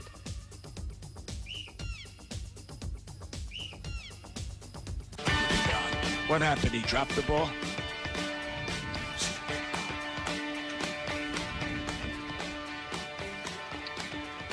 And welcome back to Evansville Otters Baseball. Dave Nguyen and Bill McCune on the call. Stephen Ridings still on the mound for the Miners, pitching well thus far. Mike Rizzatello will lead things off for the Otters in the bottom of the third as they need to get some hits, let alone some runs. It all starts with a hit, right, Bill? You ain't kidding. You know you got to get base hits to win ball games, or better still, you got to need men on base, whether they're by walks or errors or hits. You need runners. They're called ducks on the pond. I like that imagery you got right there. That makes a lot of sense.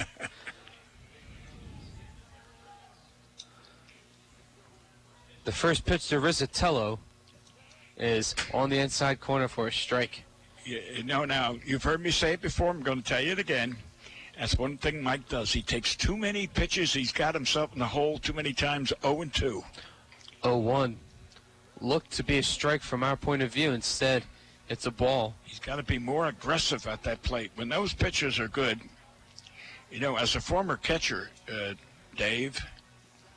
The 1-1 pitch to Rizzatello. Low in the dirt for a ball. Count at 2-1. As a former catcher, you're giving the pitch that the first pitch to every batter that you think is a strike, and that's what you want, a strike on the first pitch. The 2-1 pitch is a swing and a miss from Rizzatello. Count now even at 2 with no outs. So when the batter comes up and he lets that first pitch go for a strike, he puts himself in the hole already. And so therefore, you've got to approach the bat and say, hey, if it's go over the plate, I'm swinging. Ridings with the glove at his chest will kick and fire for the 2-2 as Rizzatello pops this up foul and out of play. Yeah. On the roof, as a matter of fact. Yeah. Mike's a pretty good two-strike hitter. But like I say, he puts himself in the hole generally with 2 strikes before he starts swinging. But he does make contact, and so I'm going to keep him in the lineup. And I'll emphasize that in a second. Ridings will kick and fire for the 2-2 pitch. Low and away for a ball. Count now full. You know, I mentioned Tom Kelly. He went to my high school from my hometown, went on to manage the Minnesota Twins at Championship World Series. The 3-2 pitch is foul behind the backstop. And when he was playing high school and I was scouting, and his father would say to me, they're not pitching to him. And I used to say, Tom Sr., I'd say, Tom, as a scout, we're not worried about him getting base hits. Those are fabricated. All you're wondering about is when he swings the bat, does he make contact? The 3-2 pitch to Rizzatello is foul down the first base line, but still in the air as Iriart makes the catch for out number 1. Yeah. That's what I was referring to earlier about statistics and all, that the guy can be 0 for 12 but have 12 good shots at the plate rather than striking out 12 times. That'll bring up Hunter Cullen, who recorded the last out in the top of the 3rd, out in center field, as he looks for his first at-bat today.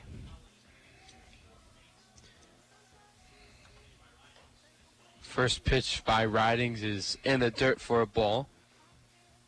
Count now 1-0 to the center fielder, Hunter Cullen. We're looking for our first base hit, is that correct? Correct.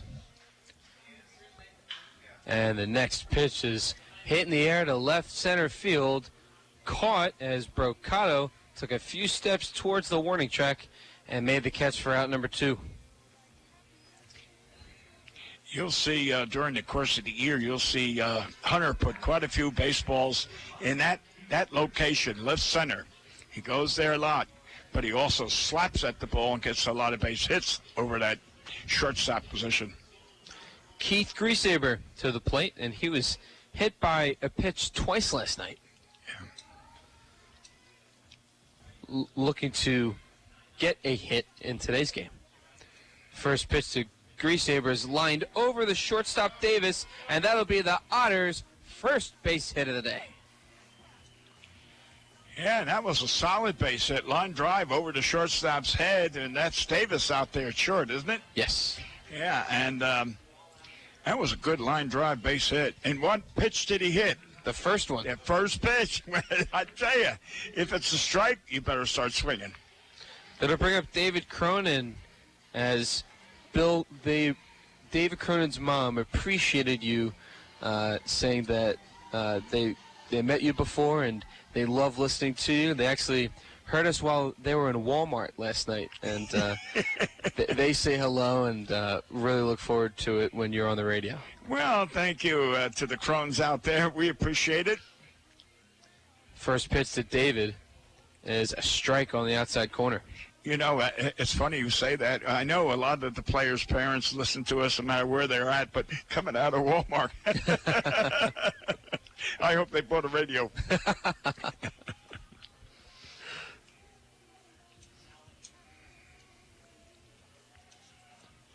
Ridings kicks and fires for the 0-1. Cronin swing and a miss for a strike. Count now at 0-2. They're located outside of Chicago. The Cronins. Are they outside of Chicago? Yeah. The Windy City. Yes, where the Otters will be heading on Tuesday for a 3-game set. Yes. Windy City, Chicago. Ridings will check the runner at first in Griesaber.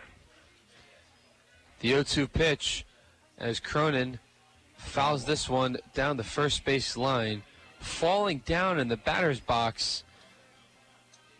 Hesitating, getting up. Oh, he's limping. He's limping and trying to walk it off the best he can. Yeah, well. So the reason he's a DH instead of playing second base, his normal position, is because he's trying to get over a lower body injury, and now he's walking off as the Otters trainer is attending to his needs. Yeah, he just indicated to the trainer that it must have been a foul ball off the bat down to the lower part of his foot. Yeah, there, right around the right shin. Yeah. If to bring up a specific location to where the ball was hitting him, and maybe off the toe, off the maybe the right pinky toe, if anything, but yeah, definitely in that lower shin to foot part of his body. Now, did you ever hear the expression "be an Oriole"? No. That refers to a batter or a player getting hurt, and what you say is "be an Oriole," rub a little dirt on it, and get back in there and start playing. I've heard that expression. I just didn't know what it was called. Yeah. So be an Oriole. Yeah, be an Oriole. Put a little dirt on it and get back in the lineup. And I'll tell you a story real quick about a catcher that took a foul tip from me.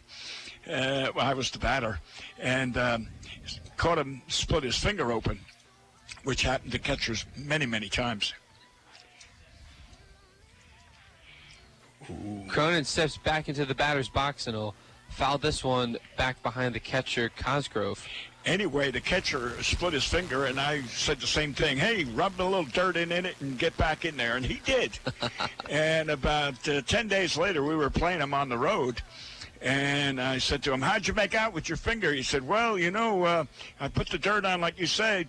And he said, a couple days later, it was hurting. I went to the doctor, and he said it was hurting me up underneath my rib cage. The 0-2 pitch to Cronin is foul and away. And it was like the last call telling you, hey, you've got blood poison going into your system. And so anyway, my advice to him wasn't too good. We do have several areas that are called the emergency ones, down in the groin. And yes. Riding, setting fires for the 0-2 pitch to Cronin as he fouls this one away. 3 straight foul balls by David Cronin. He's staying alive. He's doing an excellent job in protecting the plate, and that's what you got to do. Makes sense why he was a successful leadoff hitter for the Otters last year. Right. The former All-Star second baseman, looking to get back to the All-Star game, but more importantly, trying to get the Otters on the board today. They find themselves down 9-0. Ridings with an 0-2 count, kicks and fires as Cronin slaps this one to third base. It's going to be a hustling down, and it will be safe. Yeah. Going to third safely is Greasaber with a heads-up play as hip pocket to eye socket down the first baseline for David Cronin, and the Otters have men on the corners with 2 outs in the bottom of the third. That's what you call hustling down that line, and that's why you like players like him, that they give you that extra. They don't jog down the first base. They hustle down the first base. So J.J. Gould comes to the plate as the Otters will have their first runner in scoring position today.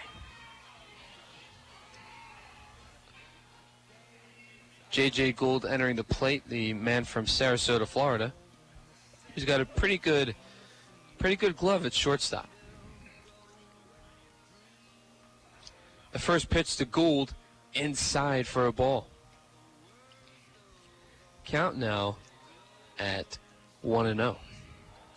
2 outs, runners on the corners. Greasaber, the man at third for the Otters. Cronin beat out that ball and was able to get to first base safely with a single. Did he call that a strike? He did. My God, that was high. You needed a 6-foot step ladder to hit it. Count now even at 1 to JJ. Hey. Riding, kicks and fires for the 1-1, and Gould Flies this in the air to shallow center field, and it will be caught. Joe Duncan coming in with a diving catch to not have to end the threat by the Otters. Evansville leaves 2 as we head to the top of the 4th. Miners 9, Otters 0. You listen to Evansville Otters Baseball on 91.5 WUEV. Why Old National Bank? Old National Bank began in 1834 with just one room and a passion for helping people prosper. Today, we are honored and grateful to be the financial partner for so many businesses, families, and individuals like you. From our commitment to safety and security to our promise of service that will exceed your expectations, we want to be your bank for life. Old National Bank, member FDIC. This Evansville Otters broadcast is made possible through support from New Image Travel. New Image Travel provides motor coach charter service to the United States and Canada with pickup within a 150-mile radius of Evansville.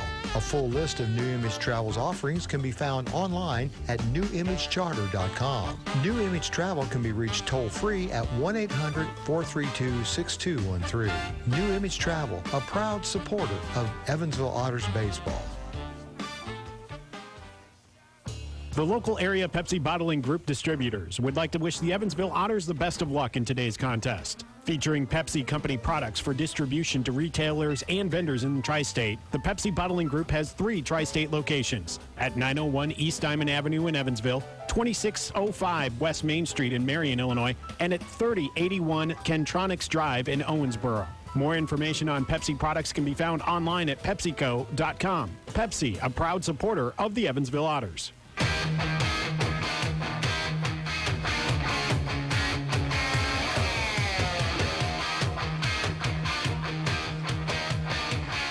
Welcome back to Evansville Otters Baseball. Dave Nguyen and Bill McCune on the call. The Otters find themselves down 9-0 as we head to the top of the 4th. It'll bring up Chris Iriart, first baseman, who has been a victim of a few strikeouts over the past 2 days.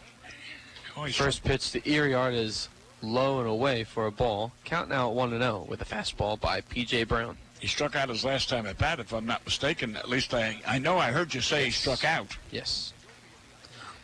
Next pitch is foul. Count now even at 1. He's got 2 strikeouts today. Yeah. He's been more of a victim of a walk the past 2 games. Well, I know last night he hit that ball solidly twice to J.J. And, of course, that was when J.J. made the error in that first one. Next pitch to Iriart is a strike right near the heart of the plate. Count now at 1-2. No, you keep emphasizing he had the home run hitter leader last year, 24, 25? 25, and he ropes this one down the left field line and foul. Count remains at 1-2. You know, a couple of years back, my brother was the general manager, and I was, scouting in the majors, and we were talking about Jack Clark, who managed in this league. The 1-2 pitch to Iriart is low. Count now even at 2. And Jack Clark was playing for the Yankees at that time, and he said, what do you think of Jack Clark? I said, oh, no, Jack, don't get him. No, don't get him. The 2-2 pitch, low and away. Count now full to Iriart. I said he strikes out too much, and a lot of times he'll argue with the umpire, and he never finishes the ball game. Had 2 strikeouts, and they throw him out in the 6th or 7th inning. I said, no, don't get him. The 3-2 pitch, the Iriart is roped down the left field line and foul once more. Well, it ended up we did trade for him. And I said, Jack, bad trade. He said, yeah, he might strike out 200 times, but all he takes is one swing, and he hits a lot of home runs. We got rid of him the next year. The 3-2 pitch to Iriart is a fly ball towards Castro at first base in foul territory. A grease saber will call him off and make the catch in right field for out number 1. Yeah, that was the right call by the second baseman, because Castro was backtracking and would have caught it over his shoulder. whereas the second baseman's coming in and looking at it. So it was a good call by the second baseman, who is replacing Cronin temporarily. Temporarily, Yeah. yes. That'll bring up Andy Cosgrove, who has been an RBI machine today. Outside for ball one, as the offering was made by P.J. Brown. Cosgrove had a double to lead off the third. As the next pitch is low for a ball. Count now at 2-0. You know, of those 9 runs, the roll against Nicely. Yes. How many were earned? I mean, I know you said Mitch made an error in the outfield, so that didn't count. I mean, but right now it's I have to double check the scoreboard. Well, scorebook. not all of them are earned runs. As the next pitch is a strike on the inside corner. 3-1 the count to Andy Cosgrove.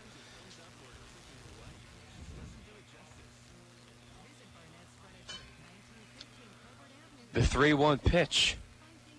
Low, and that'll be ball 4, take your base. Right. How many walks did Nicely give up?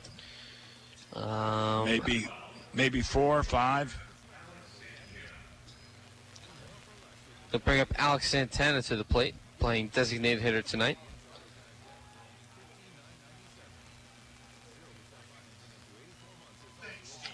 I got 4 walks. 4 walks. 5 walks. 5 walks by Nicely. And yeah.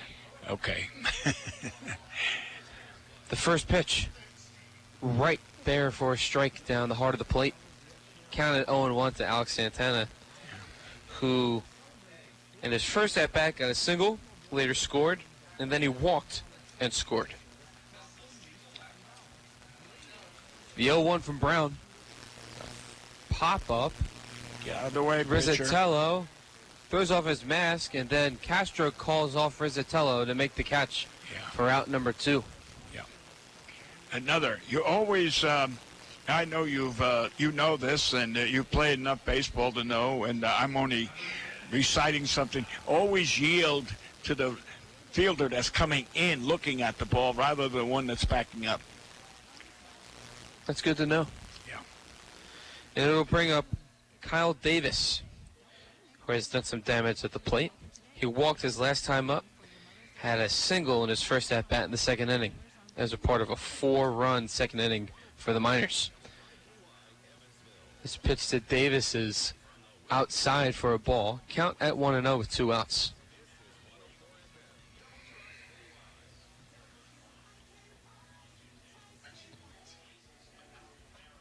Brown checks the runner at first. Kicks and fires for the 1-0 pitch. Strike. Right on the outside corner for a strike.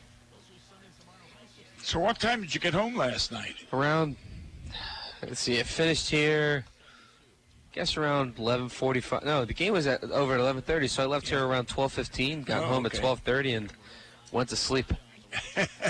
As Davis lines this one in foul territory down the first base line and out of play.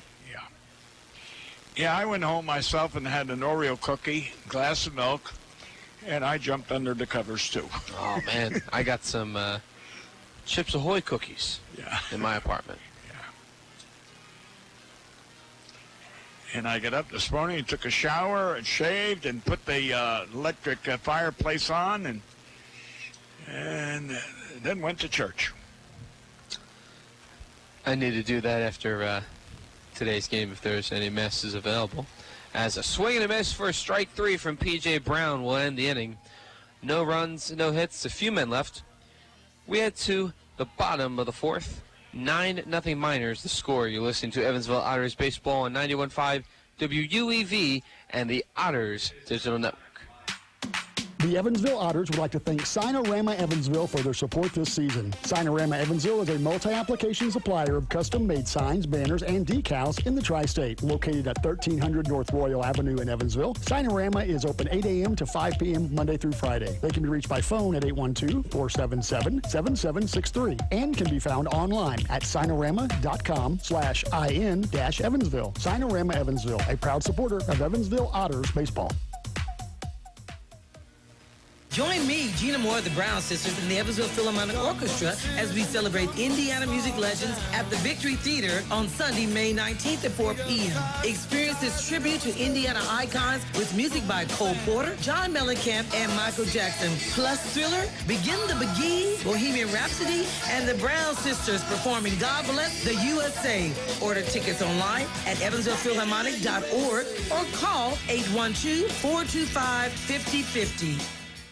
Since 1994, Slay's Restoration has been assisting tri-state residents clean up and restore their properties after disasters of all kinds. Located at 2121 Cotter Avenue in Evansville, Slay's Restoration offers assistance for water damage, fire and smoke damage, mold and biohazard mitigation, complete reconstruction, and much more. Slay's Restoration can be reached toll-free 24 hours a day at 1-888-776-8555. It can also be found online at slaysrestoration.com. The fat lady hasn't gotten the bus yet downtown to come out here to sing, so there's still a chance. You're listening to exclusive coverage of Evansville Otters baseball on 91.5 FM WUEV Evansville. And welcome back to Evansville Otters baseball. Dave Nguyen and Bill McCune on the call as it's 9-0 Miners as we head to the bottom of the fourth. Leading off for the Otters is Ryan Long, as his grandmother is right in front of us, right there in the. So they didn't leave town. They're still in town. No, she's very nice and warm in a blanket right in front of us. Oh, okay. As Ryan was able to give his grandmother and mother a hug, wishing them a happy Mother's Day today. Oh. Happy Mother's Day to all the listeners as Long launches this one right center field, and it will be caught. You can't hit him any further than that without being out of the ballpark. That was up against a Lucas Oil sign. Good 395 feet at least. I'll tell you what, he's got good power. Any other ballpark, especially Gateway, that would have been a grand slam. Oh, if there were only runners on base. Yeah. It'll bring up Carlos Castro, who flied out to left field his first time up. And the first pitch from Ridings will be strike right down the heart of the plate. 0-1 the count. You got to give credit to the pitcher Ridings here, who's looking to have a bounce-back season. He was 9-7 last year, but 10-3 in 2017. The next pitch to Castro is a foul ball down the third base line and out of play. Well, I listened to you on the radio. Then what I've seen is he's got a pretty good breaking pitch, and I think that is what's offsetting the Otter batters, their timing and their swings. The 0-2 pitch from Ridings is a chopper to the second baseman while Wu throws it over to Iriart for out number 2. See, now that was a high inside pitch that he jammed him, and he got a half a swing in, and that's why it was just a little tiny roller to second base. That'll bring up Mitchell Hansen, who struck out his first time up. We bring you around the Frontier League scoreboard today. Only 2 games in action right now. The Windy City Thunderbolts, where the Otters will be traveling to on Tuesday, are knotted at 0 with the Lake Erie Crushers. As the first pitch to Hansen is a fastball for a strike. Hansen and the 0-1 pitch. Swing and a miss for strike 2. As his hometown is located outside of the Dallas, Texas area. Big D. I believe his parents are still here.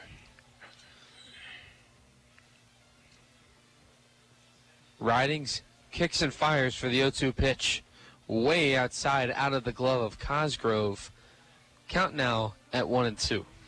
I've been to Dallas many, many times, but that was always flying in. I never drove into Dallas. Of course, Houston I drove into as well as fly into, but I've only flown into Dallas myself. I drove out of it. Yeah. As Hansen fouls this one behind the catcher Cosgrove into the net. Well, I drove into Dallas once, but I was driving from San Antonio back to Dallas.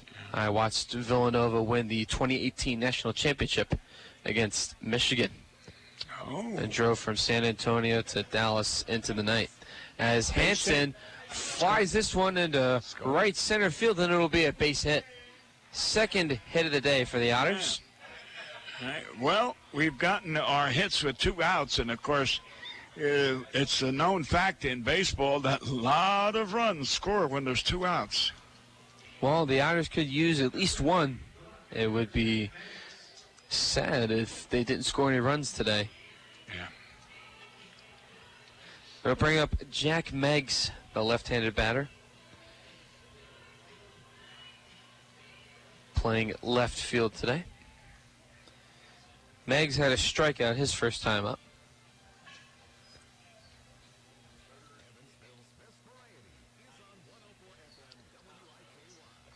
Ridings kicks and fires for the first pitch, and is a swing and a miss from Meggs. I tell you what, as a player that taught hitting, I was a hitting coach with the Kansas City Royals and the San Diego Padres, and I hate what I just saw. And Mitch did the same thing. The next pitch is low in the dirt for a ball. Hansen steals second base safely. Now, I don't know if he did that on his own or Andy gave it, because when you're 9 runs down, you don't take chances. But anyway, what I was talking about with the swing, the hitting, I hate seeing batters swing one-handed. And that means they leave their hand off the bat. And if you notice, they always go after bad pitches with that, so that they're out there and they're reaching. It's a bad concept that they picked up somewhere. 2 hands on the bat. Because they talk about rolling your wrist. Well, you can't roll your wrist if you don't have 2 hands on it. That makes perfect sense. Yes. The 1-1 pitch to Meggs on the outside corner, a fastball for a strike. Count now 1-2. Hansen on second base after stealing from first. Ridings pitching well so far. 41 strikes, 13 balls, and a couple strikeouts as well. The next pitch to Meggs is way outside for a ball. Count now even at 2 with 2 outs. Miners lead this one 9-0, but the Otters have another runner in scoring position. Now, it all depends. If Jack was to get a base hit, would Mitch score? And it all depends on where the hit is. Just put the ball in play somewhere in the outfield, right? Right. Have it drop rather early.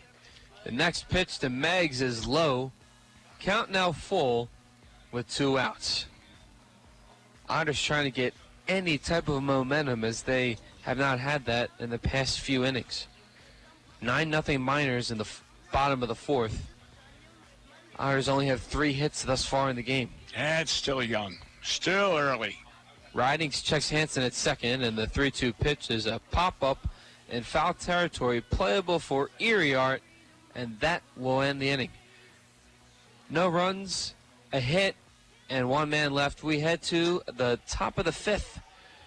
9-0 Miners the score. You're listening to Evansville Otters Baseball on 91.5 WUEV.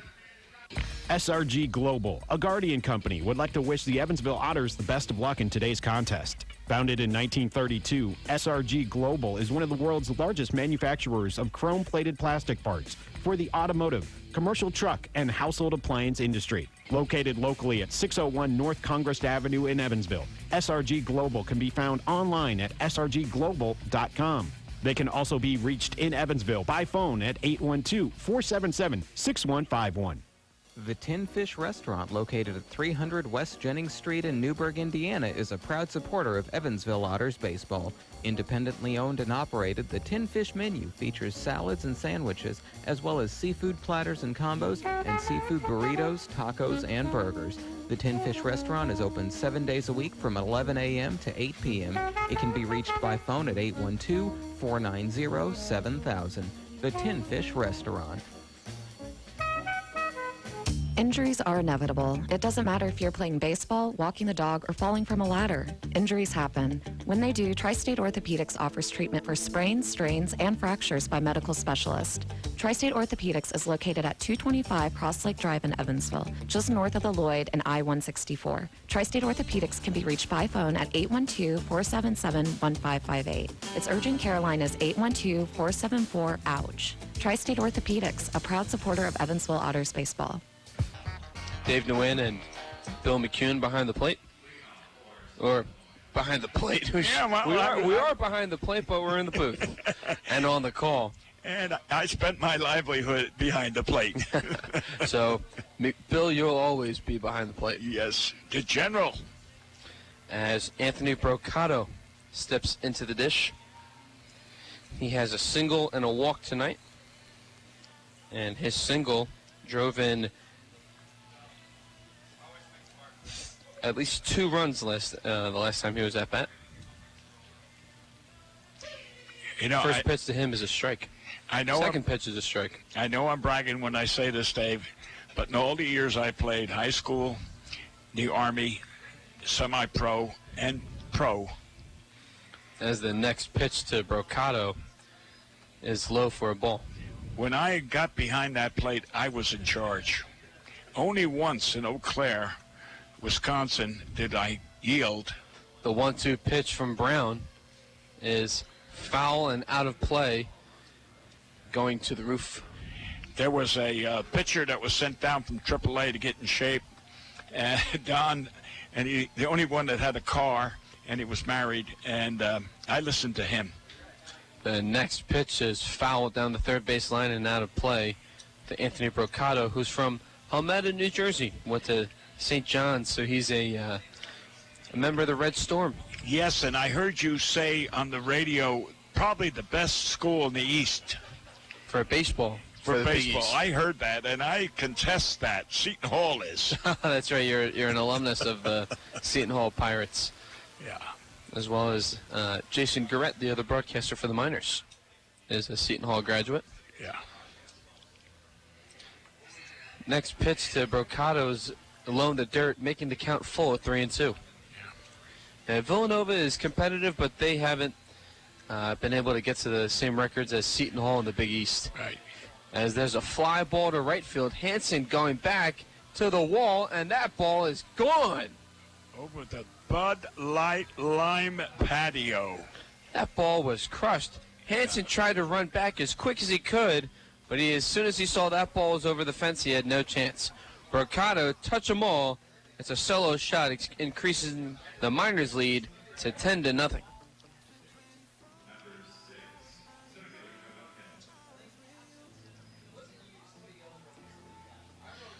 That gap is at least 390 feet in right center field. Oh, yeah. As the next batter is Joe Duncan, who had a sacrifice fly his last at bat and had an RBI triple back in the first to clear the bases and give the Miners at the time a 5-0 lead. You know, and as I was riding in the car and listening to you, and I said to my son-in-law, as the first pitch to Duncan is foul and out of play. Count now at 1-2. When you mentioned here comes Duncan, I said to my son-in-law Jason, I said, yeah, he struck out 3 times the first game. He never even touched the ball. So you may have helped him out right there. The 1-2 pitch from Brown is in the dirt for a ball. Count now even at 2. Well, if you remember when Patty was on the mound, he struck this guy out 3 times. It wasn't until the change of pitchers. The 2-2 pitch is a pop-up to right center field. Hansen comes under it to make the first out of the inning.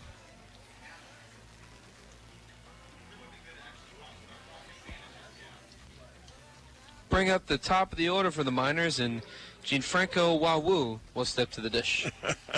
He has a double, a single, a walk, and a run scored thus far today.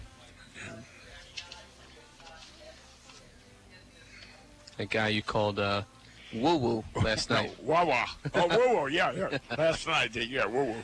0-1 the count.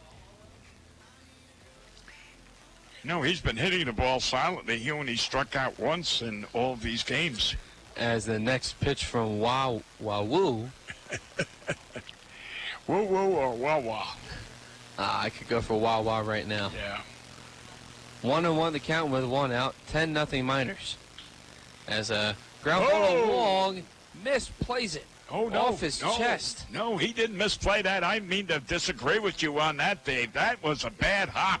He was in the perfect position of fielding it, and he reached out to catch it, and it bounced right over his shoulder. No, that was a base hit. I don't mean to disagree with you, but I got to protect my players. No, that's fine. I appreciate the correction. Because he was in the right position. It just, it hopped off his shoulder, and he's going to try to shake that one off. Yeah. As Brett Siddle comes to the plate, he had the RBI triple to get things started for the Miners back in the first, and since then he's had 2 strikeouts. Yeah. You know, generally you don't see bad hops in this ballpark because of the manicure that Lance, the field maintenance man, does, or field groundkeeper. I mean, this is one of the greatest fields in all of baseball or the United States. Third oldest. Third oldest, but the greatest. 1-1 the count to Siddle. The next pitch is low in the dirt for a ball. Count now at 2-1. I've been to Fenway Park at least 150 times. I've been to Wrigley Field over 100, and I'll tell you what, I'll still take Bossy Field. I think it's better, nicer. I've yet to go to Wrigley, but I've been to Fenway once. The next pitch to Siddle is lined to right field, a base. Nope, it will be caught by Hansen. That ball went on quite a journey there in right field for out number 2. You know, every time I came to Fenway Park, the guy that would be at the gate where the scouts and the ball players would come in, he'd say, "Hey, Bill, have you talked to Ted lately?" I think he got me mixed up with others. As Stephen Lohr enters the dish, he flies this one to left field. It'll be caught by Gould to end the inning. The Miners add another run on the board thanks to the solo home run from Anthony Brocato. As we head to the bottom of the 5th, Miners lead this one 10-0. You're listening to Otters Baseball on the Otters Digital Network and 91.5 WUEV. No matter how large or small your digging project may be, no matter how urban or rural, you must always call 811 before any digging project. 811 is our national one-call number, alerting your local utility companies to come out and mark any lines they have near your dig site. So before you do this or this, make sure you do this. For digging projects big or small, make the call to 811. Brought to you by Indiana 811. The Pizza Brick Road always goes to Tyroni's. I'm in the mood for pizza and I'm ready to go. The Pizza Brick Road goes to Tyroni's. So follow me down the Pizza Brick Road. Road down to Tyroni's. The Pizza Brick Road. The Pizza Brick Road always goes to Tyroni's. The Evansville Otters would like to thank the Evansville Courier and Press for their support and coverage of Otters baseball. The Evansville Courier and Press provides news, sports, and weather coverage to the tri-state, both in a print and online edition.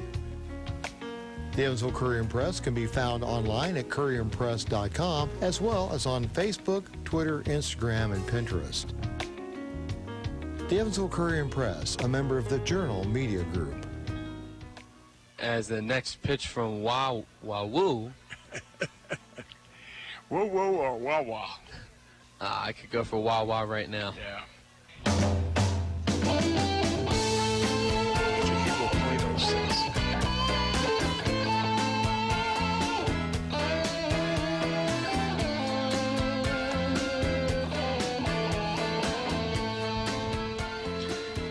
Welcome back to Bossy Field.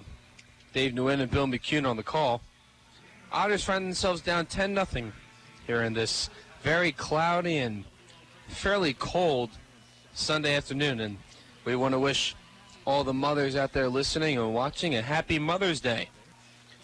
Yes, I'd like to join you in that comment. Happy Mother's Day to everyone. As Rizzatello flies this one to center field and caught by Joe Duncan for out number 1. And if you notice, he jumped on the first pitch, which was good, hit the solid ball. But, again, it didn't fall in, but he did the right thing. Anyway, getting back, yes, to all those mothers out there in Otterville and throughout the world, happy Mother's Day. You deserve it. Bring up Hunter Cullen, who flied out to left field his first time up. I think he hit it pretty deep to left field his last at-bat. And I know he's in the lineup because he's a good all-around baseball player, especially on the base path. First pitch to Cullen is low in the dirt for a ball. Count now at 1-0. I don't know if you remember, Bill, but Wawa is a convenience store. Yes. As the next pitch to Cullen is on the outside corner for a strike. Count even at 1. But it's more than just a convenience store because they make really good deli sandwiches. I don't know. Hot and cold. As a ground ball to the first base side is fouling out of play. They are known for their sub sandwiches, or as we like to call them, the Northeast hoagies. And every summer they have what is called Hoagie Fest, so that you can get a 10-inch hoagie for only $5. Wow. Well, only one Wawa that I ever visited, and that was down at Little Egg Harbor in New Jersey. As a swing and a miss, too late on the check swing is Hunter Cullen, and that'll be out number 2. Yeah. Egg Harbor, like Egg Harbor Township, not far from the Jersey Shore. Yes. Well, that's where my daughter and my son-in-law Jason had a home, and there used to be a Wawa right down the street from where they lived in the gated development. Oh, fancy. Yeah. As Keith Greasaber steps to the dish, he singled his first time up. He roped it over the shortstop Davis over his head. Yeah, the first pitch to Keith is a strike. If you didn't have the card, you couldn't get in that gate. Oh, yeah? One of those fancy developments. Yeah. The 0-1 pitch to Greasaber is inside for a ball. You know, speaking of Egg Harbor Township, that's not far from where I attended high school. Where's that? St. Augustine Prep. Oh. St. Augustine's Prep. Not far from Vineland. Yeah. The 1-1 is a swing and a miss for strike 2. It was an all-boys Catholic prep school. Dressed in a uniform every day. Oh, really? Yes. Oh. During the winter and early part of the spring, it was blazer, shirt, tie, slacks, and dress shoes. As a fly ball to left field, playable for Brocato, and he'll come up and make a few steps to make the catch and end the inning. No runs, no hits, no men left for the Otters as we head to the 6th. You're listening to Evansville Otters baseball on the Otters Digital Network and 91.5 WUEV. GD Ritzy's is a proud supporter of Evansville Otters baseball. GD Ritzy's menu features hamburgers, grilled chicken sandwiches, old-fashioned peanut butter and jelly, and ice cream. With 3 Evansville locations: west at 4810 University Drive, on the north side at 4320 North 1st Avenue, and on the east side at 601 North Green River Road. GD Ritzy's is open from 10 a.m. to 10:30 p.m. Sunday through Thursday, and 10 a.m. to 11 p.m. on Friday and Saturday. GD Ritzy's, a proud supporter of the Evansville Otters.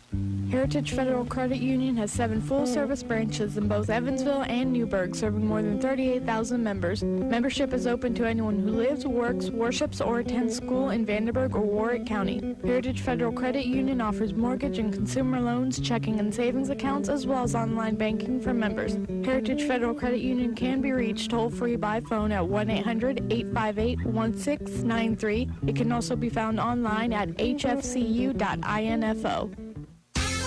The Hoosier Lottery began selling lottery tickets on October 13, 1989. Since then, the Hoosier Lottery has offered hundreds of different games, awarded prizes to millions of players, and given billions of dollars to the state of Indiana. The Hoosier Lottery's mission is to responsibly provide innovative and entertaining lottery games for the benefit of the citizens of Indiana. To learn more about the Hoosier Lottery, visit them online at HoosierLottery.com. The Hoosier Lottery, a proud supporter of Evansville Otters baseball.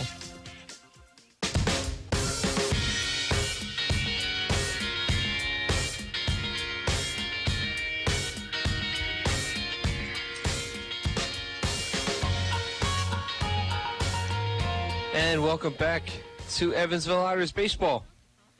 Dave Nguyen and Bill McCune on the call. Chris Iriart to the plate for the Miners. He has 2 strikeouts on the day, as well as a fly out to right field. First pitch to Iriart is a ball. Count now at 1-0.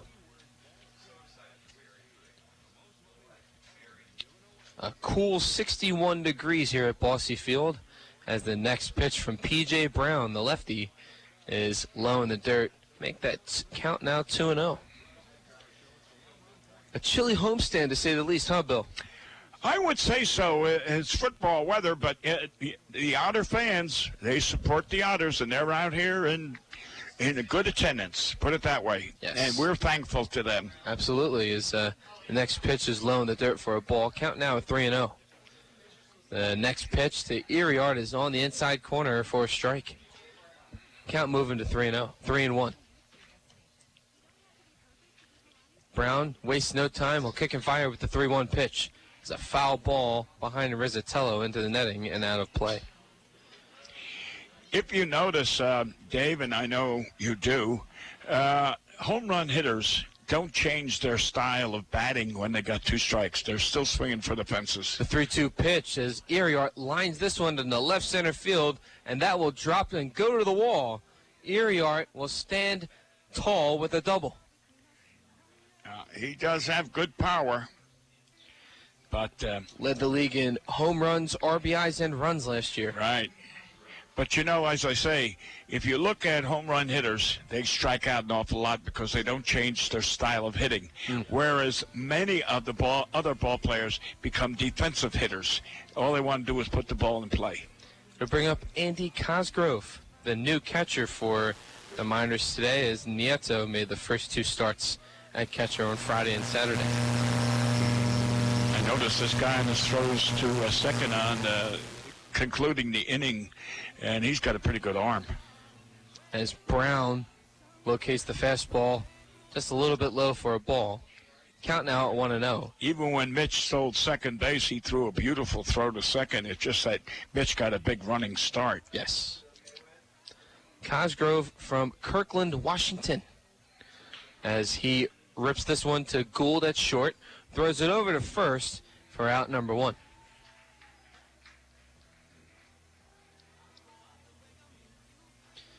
It'll bring up Carlos Santana, the designated hitter who was a victim of some strikeouts Friday and Saturday.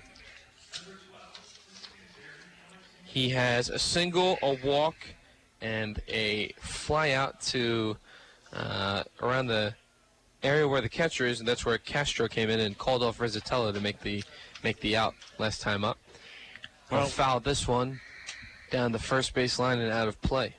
I got Santana striking out 3 times in the first game and 2 in last night's game. So he is not making contact. He has today when given the opportunity. He helped start the 4-run second inning for the Miners. Next pitch is away for a ball. Count even at 1 with 1 out. Iriart, the man at second base for the Miners. As we got some action in the bullpen for the Otters. Can't tell from our point of view right away, but we'll get that to you in the next half inning. 43. That would be Taylor Wright. From Brown University. Yeah. The next pitch was a ball to Santana. Count now at 2-1 with 1 out. Top of the 6th. 10-0 Miners to score. 2-1 pitch is high and inside. Count moves to 3-1. You know, you talk about Santana is really making contact tonight. It all depends on the pitchers, whereas, you know, Patty got 12 strikeouts, and then last night Wendy got 13. Yep. So you had two outstanding pitchers throwing. That's why he didn't hit the ball as well. Whereas today, the 3-1 on the outside corner for a strike. Count now full at 3-2. Today, like I said, you had Nicely, and I guess a lot of people, you know, were making contact, whereas it reminded me back in, I don't know, I forget now the year, but anyway, my brother was managing Omaha. Next pitch is a called strike 3. Yeah, he just watched that one. He's looking at himself now, so that's 6 strikeouts for him. But anyway, Jack was playing in the Junior World Series. Omaha was playing Syracuse, and I had scouted the International League, and they were playing Syracuse, and I said to Jack, that was the Yankee Farm Club then, I said, here comes Williams. I said, just throw the ball down the middle. He's got bad eyesight. He swings, he misses. Throw it down the middle. It's an easy strikeout. First pitch on the outside corner for a strike as Kyle Davis enters the plate. Davis doing a really good job today. Had a single, later scored a run, and then he had a walk and scored another run, and then he struck out his last time up. A part of 2 big innings for the part of the second and third inning where the Miners were able to do their damage. 1-1 the count to Davis, the shortstop. Erie York, the lone man on second base. 2 outs, top of the 6th. The 1-1 pitch, located on the outside corner. Umpire doesn't give him the strike, so it'll be a ball. Yeah. Anyway, Williams hits 3 home runs in that series. So, I mean, we were throwing strikes. So I was telling George Bamberger, I don't know if you ever remember who Bamberger was. No. The 2-1 pitch, high and outside for a ball. Count now at 3-1. Bammy managed the Milwaukee Brewers, and he was a pitching coach for Earl Weaver of Baltimore. And he lived across the river from me back in Jersey. He lived in Staten Island. New York. Right? Yeah, and so Bammy was a great pitching coach. The 3-1 pitch is a fly ball left field, and this ball is out of here. 2-run home run for Kyle Davis, his second 2-run homer of the series. That extends the Miners' lead to 12-0. If you notice the left fielder, Dave, which I've been trying to say, how he took about 2 or 3 steps and just watched the ball go over the fence. He knew it was gone when it left that bat. So that's a good indicator. Yeah, I noticed. Meggs only took 2 steps. Right. And then he's like, it's gone. I guess I can't get this one. Right. That'll bring up Anthony Brocato. I tell you, the Miners are really putting runs on the board tonight. The St. John's man had hit a solo home run his last time at bat. Yeah. As the first pitch to Brocato's on the outside corner for a strike.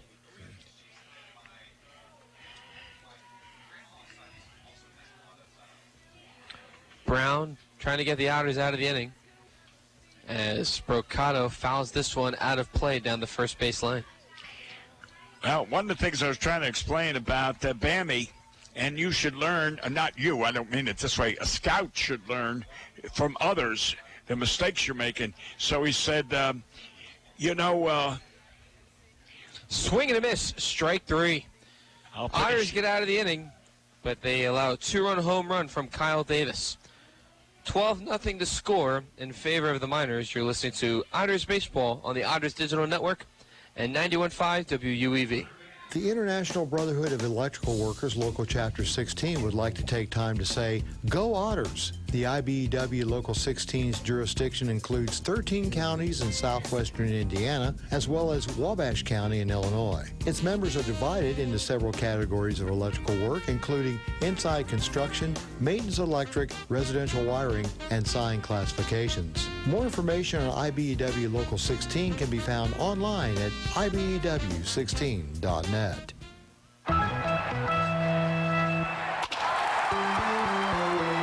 Hi, this is Joe Townsend from JMT Restoration. We are proud to be a sponsor of the 2016 Frontier Champion Evansville Otters. If you ever have a mold or water restoration issue in your home or business, give us a call at 812-205-5384. JMT Restoration Service, where professional work meets affordable pricing. Remember, go Otters! The Tri-State Area Marathon service stations are proud supporters of the Evansville Otters. Marathon has over 5,100 Marathon-branded stations nationwide, and a full list of area Marathon stations and a list of daily gas prices are available online at myMarathonStation.com. Marathon provides products which support commercial, industrial, and retail operations. Marathon's slogan is Fueling the American Spirit.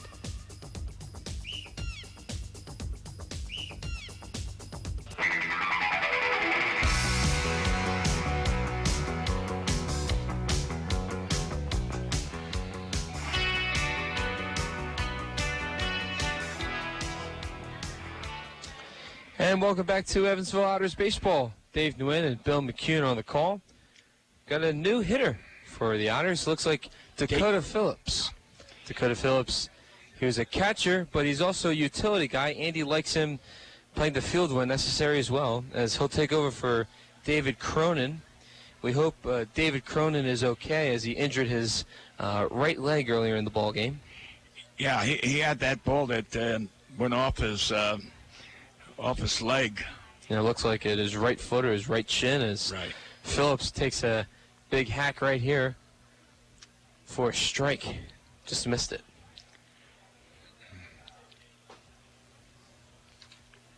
Counting out 0-1, and Ridings pitching well, as the next pitch to Phillips is low in the dirt for a ball. Count even at 1. So Ridings has not had many strikeouts, but he's put the ball in play and has allowed his defense to make the plays necessary to get the outs. Ridings will kick and fire with the 1-1 pitch. Low in the dirt for a ball. Count now at 2-1. Anyway, getting back to Bammy, Bammy said, you know where your mistake was in telling what your brother what to do was you didn't analyze. As the next pitch to Phillips is foul and out of play. Count now even at 2. Most of the pitchers in the International League was throwing 90-plus miles an hour, and Omaha didn't have a pitcher that threw over 85. So, yeah, Williams couldn't hit the 90-mile, but he could hit the 85. So, oh, wow. There's a big difference. Oh, 100%. Yeah. His players are accustomed to hitting the fastball at 90 to 95, and when they come up against a pitcher who has a slower pitch, it catches them off guard. Oh, you're darn right. That's called timing, and it's very effective. The 2-2 from Ridings. In the dirt for a ball. Count now full at 3-2 to Dakota Phillips. Yeah. So what I'm saying, in essence, Dave, is, you know, in this game you learn a lot of things from different people. He played in the... he's from Natchitoches, Texas. So another Texas boy on the team. Oh, yeah. The 3-2 pitch to Phillips is Base a ground ball, base hit through the hole between second base and shortstop. It's the 4th hit of the day for the Otters, as Phillips, in his first at-bat as an Otter, gets a single. Yep, right up the middle, line drive. And that'll bring up J.J. Gould, the shortstop.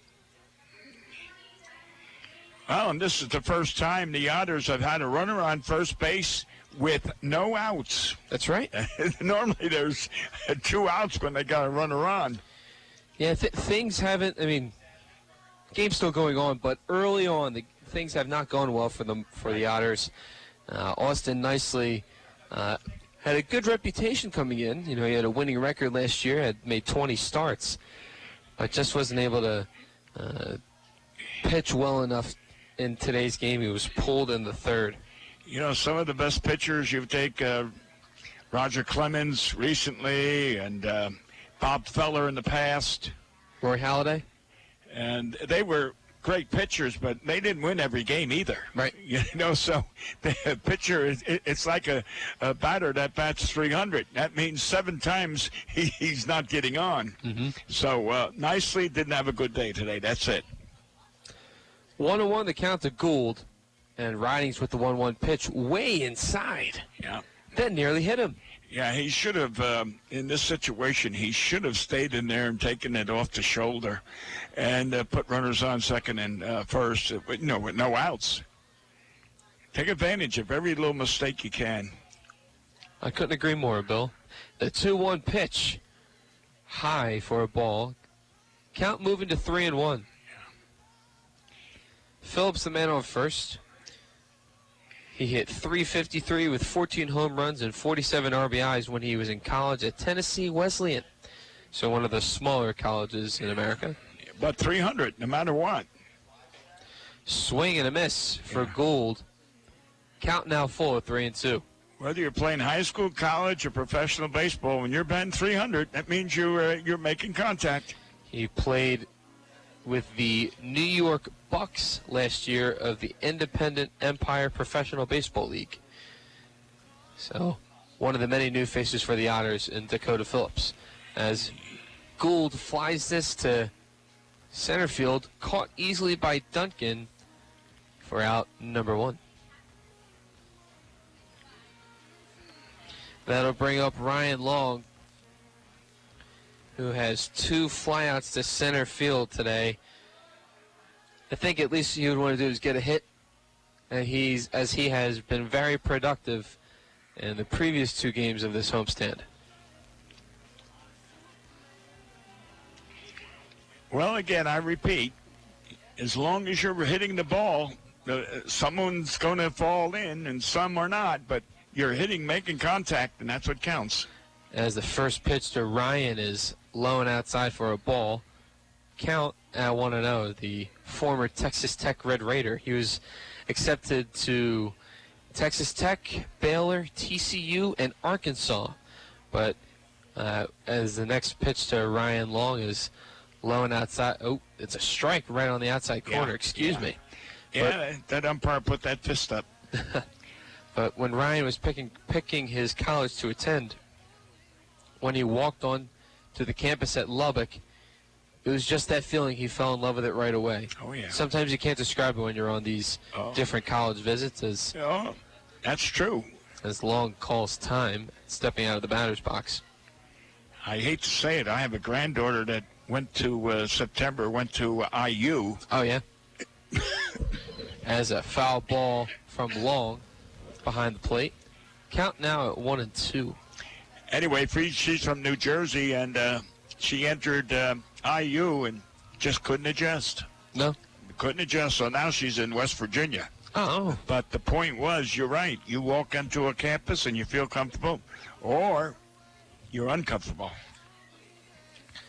Sometimes it takes a while to get that fit, too, as the next pitch to Long is low in the dirt for a ball. Count now even at 2 with 1 out. Otters have a man on first in Dakota Phillips. Yeah. West Virginia, the Mountaineers. Yes. Used to be the Big East. Now in the Big 12, as the next pitch to Ryan is low and away for a ball. Count now full at 3-2. As if are you familiar with the John Denver song Country Roads, right? Yes, yes. Riding's pitching really well today. Has a 3-2 count, and he'll kick and fire. Long chops Base this hit. over to first base, and that'll be a base hit through the hole. Long on the board with the 5th Otter hit. And that'll bring up Carlos Castro. I'm just looking. Ryan got a home run in the first game. He got a double and a single in the second game. He's got a single in the third game. So, hey, hit a game. Not bad. Hit a game and 4 RBIs. Yes. And Mom and Dad and Grandmom and Grandpa are still here. As far as I know. They'll probably be making that trip back to Chandler, Texas, probably be tomorrow morning. I can't imagine that long drive. Oh, hey, I used to make it from here, Evansville, back to Jersey. It was 14, 15 hours. You did that all by yourself? Oh. How recent? Oh, I don't do it anymore. Okay, I was about to say. Now I stop at St. Clair, Ohio. It's 400 miles away, and I stop. Okay. Fair enough. Yeah. But when I was younger, yes. Okay. Be Carlos Castro, who'll take a big cut for no contact on strike one. If you notice, his head was out there in left field. The ball was low and away. He took a big cut, but his head was looking out there at left. He never saw that pitch. Don't they tell you as a youth to keep your eye on the ball? As the next pitch to Castro is fouled down the third base line. I feel like that was probably the first thing I learned when trying to play baseball is when you're batting, keep your eye on the ball. Oh, yeah. Obviously swing, but you'll get a better idea if you watch the ball all the way through. Again, this is from an amateur who stopped playing baseball after the 5th grade. So. Well, back in the early 50s, the 40s, the 50s, the Boston Braves, now not the Milwaukee, not the Atlanta, the Boston Braves. Right. In spring training, we would have every week, you had to go and sit with an eye test. As the next pitch to Castro is a swing and a miss for strike 3. That was two low. outs in the inning. That was low and away. He never saw that one, just like the first pitch. I think he was just swinging to swing, it looked like. Yeah. Anyway, what they would do is you'd sit in the classroom and some woman would go and she'd flash up 2 numbers on the board. And you had to write down, 5 and 6, whatever it was. And then all of a sudden, you'd see there was 3 numbers. Mitchell Hansen to the plate as he takes this pitch low for a ball. Count now at 1-0. And then all of a sudden there'd be 8 numbers, and you had to record them, which is trying to tell you, keep your eye on the screen. Then you would have anchors away being played. And all of a sudden, 2 or 3 numbers would go by, and that was telling you lost concentration, which again, you lose in the game. And then all of a sudden they show you a picture of Marilyn Monroe in a bathing suit, and there would be no numbers. So the object was, as Hansen swing and a miss for strike 1. Keep your eye and concentrate. Also, whether you needed glasses, and you'd be surprised how many people did end up wearing glasses. Oh man! So it was a great program. 1-1 the count to Hansen. Men on first and second for the Otters. 2 outs. Bottom of the 6th, as Ridings will step off the mound. And I wasn't lucky enough to see her, but you said Marilyn Monroe. Married Joe DiMaggio. That's right, for a couple of years, right? Did they end up getting divorced? Or as the 1-1 is right on the outside corner for a strike to Hansen. Count goes to 1-2. I don't think they ever got divorced, but when she died, Joe DiMaggio used to go to the grave constantly and put flowers there. Oh. So he was devoted to her constantly. Who wouldn't be, right? Yeah. One of the icons of America. The swing and a miss. Hansen falls for the high cheese, and that'll end the inning for the Otters. No runs, a hit, 2 hits, and 2 men left. We head to top of the 7th. 12-0 Miners. You're listening to Evansville Otters baseball on the Otters Digital Network and 91.5 WUEV. This Evansville Otters broadcast is made possible through support from New Image Travel. New Image Travel provides motor coach charter service to the United States and Canada with pickup within a 150-mile radius of Evansville. A full list of New Image Travel's offerings can be found online at newimagecharter.com. New Image Travel can be reached toll-free at 1-800-432-6213. New Image Travel, a proud supporter of Evansville Otters baseball. Why Old National Bank? Old National Bank began in 1834 with just one room and a passion for helping people prosper. Today, we are honored and grateful to be the financial partner for so many businesses, families, and individuals like you. From our commitment to safety and security to our promise of service that will exceed your expectations, we want to be your bank for life. Old National Bank, member FDIC.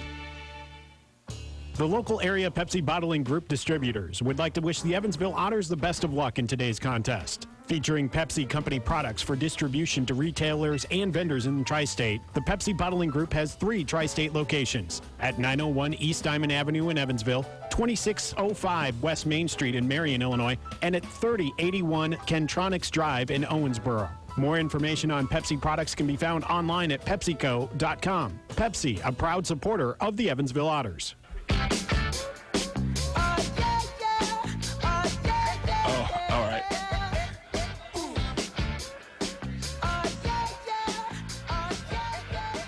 Welcome back to Evansville Otters Baseball. Dave Nguyen and Bill McCune on the call. As today we have another pitching change. Today's pitcher-catcher battery is Taylor Wright on the mound and Mike Ricitello behind the plate. This pitcher and catcher battery is sponsored by The Answer Auto Repair East.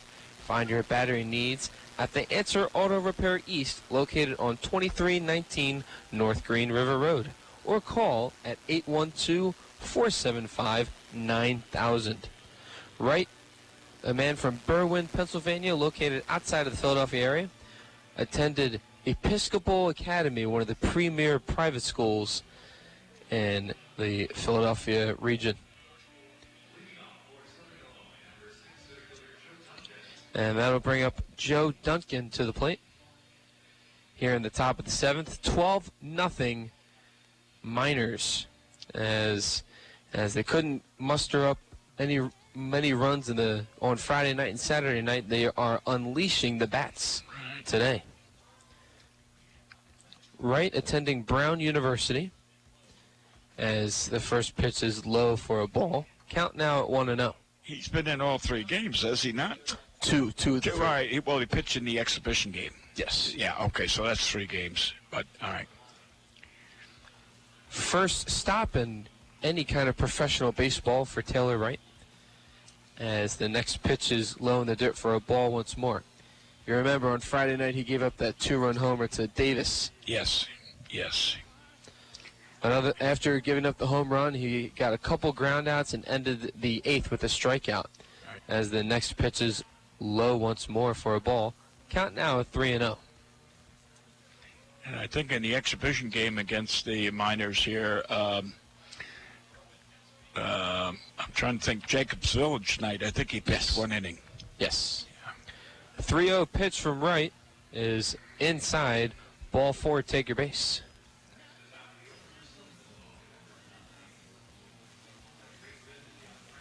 You know, we went last night without giving up a walk. And here tonight we've given up maybe 7, 8, 9. At least 7. Let me calculate that for you, as Gianfranco Wawu will step to the plate.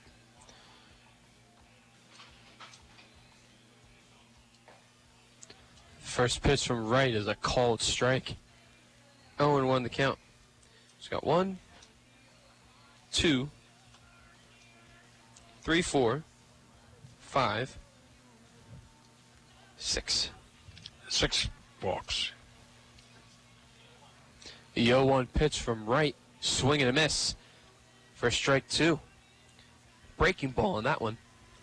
You know, you look at a walk and you say that's a runner on base, so you count it as a base hit. In your mind, but not on the not legally score sheet, or baseball wise, but still it's a. The 0-2 pitch. It's a fly ball, right field, playable, and we got a new right fielder. Is that Lane? It might be, yeah. Yeah. Out number 1, nonetheless.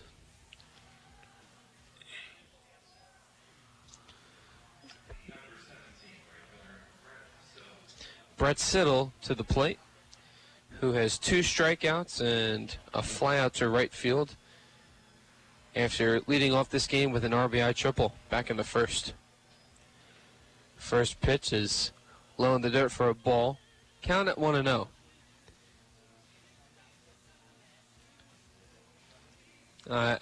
The press box has been told that Taylor Lane is in right field as a great Hansen got him. Grease Saber, Yes. Fields the ball, was able to get it out of his glove in time to get the out at first for the second out. Good play. I'm sorry, what did you say about the press box? Taylor Lane is in right field. Taylor he Lane. is right. Okay. Good. So I was right. Yes. Well, for an old man, I still can see. I'm a senior citizen plus. So your breakfast must have had a big discount then, right? No way. No? No way. As the first pitch now to Stephen Lohr. No, I played full fare. You shouldn't. 1-0 the count to Stephen Lohr. Wright will kick and fire, and that next pitch is right, a little high and outside, but found the strike zone. Count now even at 1 with 2 outs. I agree with you. I think we got a little good call on that one. Mm-hmm. But, if I was behind the plate, it would have been a ball. You're right. Wright checks the runner at second as Lohr pops this up. Shallow center field. Gould gets under it, and now Grease Saber will make the catch to end the inning. You know, I kind of like him at second base. We'll head to bottom of the 7th. It's stretch time here at Bossy Field. Otters down 12-0. You're listening to Otters Baseball on the Otters Digital Network and 91.5 WUEV. The Evansville Otters would like to thank Sinorama Evansville for their support this season. Sinorama Evansville is a multi-application supplier of custom-made signs, banners, and decals in the tri-state. Located at 1300 North Royal Avenue in Evansville, Sinorama is open 8 a.m. to 5 p.m. Monday through Friday. They can be reached by phone at 812-477-7763 and can be found online at sinorama.com/in-Evansville. Sinorama Evansville, a proud supporter of Evansville Otters baseball.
$1,600.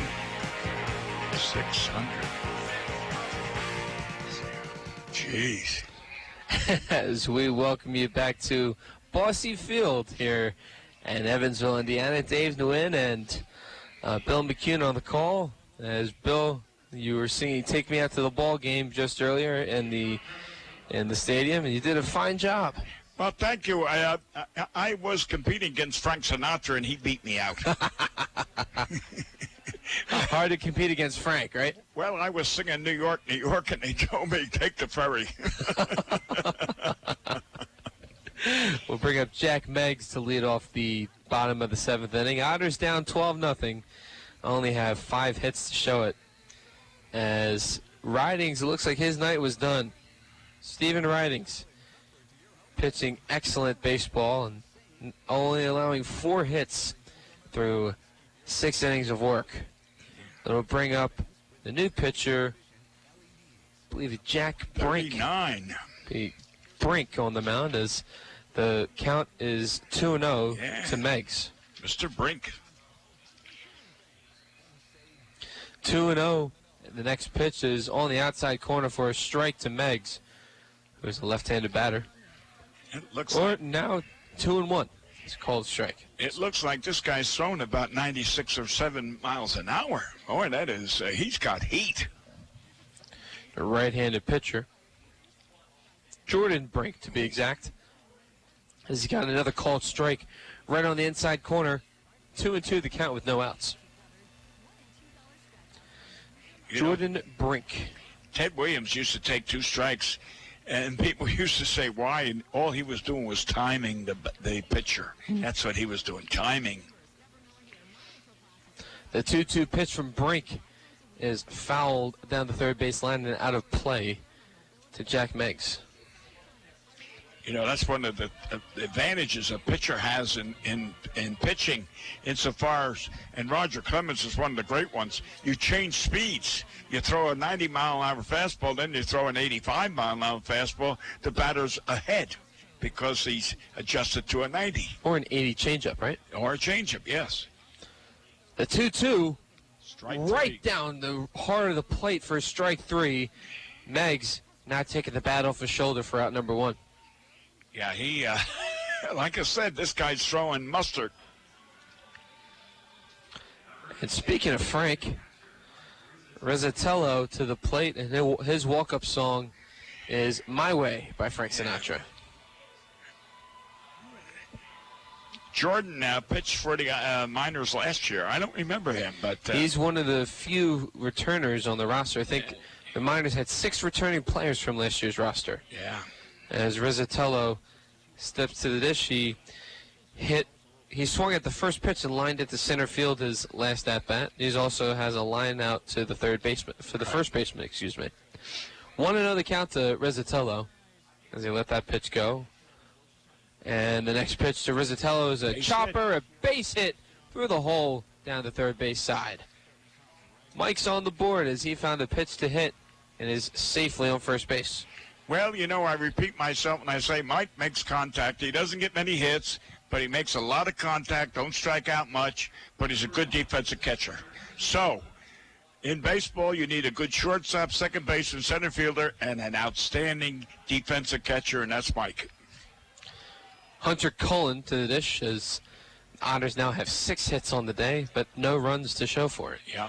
The Miners, on the other hand, 12 runs on 13 hits. They got a dozen. That's right. Well, you know, you a look dozen at it, and a baker's dozen. Well, yeah, and I was just going to say, you look at 12 runs, 13 hits, and then you go back to Patty throwing the first night. He had 12 strikeouts, and then you had Randy last night. He had 13 strikeouts. So the Miners are getting back at us. Yeah, a couple 12 and 13s. Yes. As Cullen, first pitch foul, 0-1 the count to him. Man on first for the Otters. Kicks and fires Jordan Brink as Cullen fouls this down the third base side and out of play. Count moving to 0-2. And it looks like there's more action in the bullpen from the Otters. Can't tell what the number is right away. Yeah, he's got to turn around and let us know. I believe number 17. 17? That will be... As a throw over to first. Herbeck? Urbeck. H is silent. Danny Urbeck, who I believe pitched last night. We want to thank the 602 attendants today at Bossy Field. We thank everyone for their support.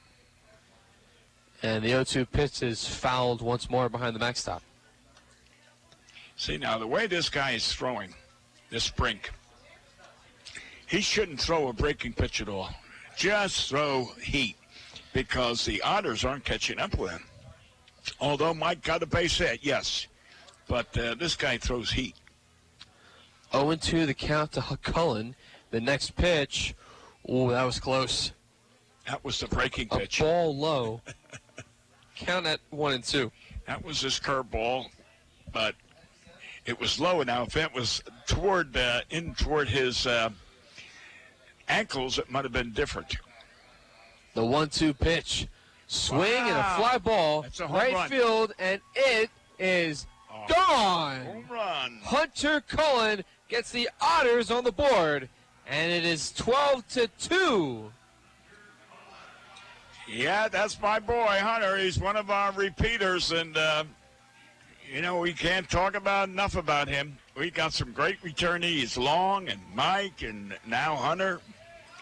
But if you notice the right fielder, he told you it was a home run the minute he only took one step and watched it go over the fence.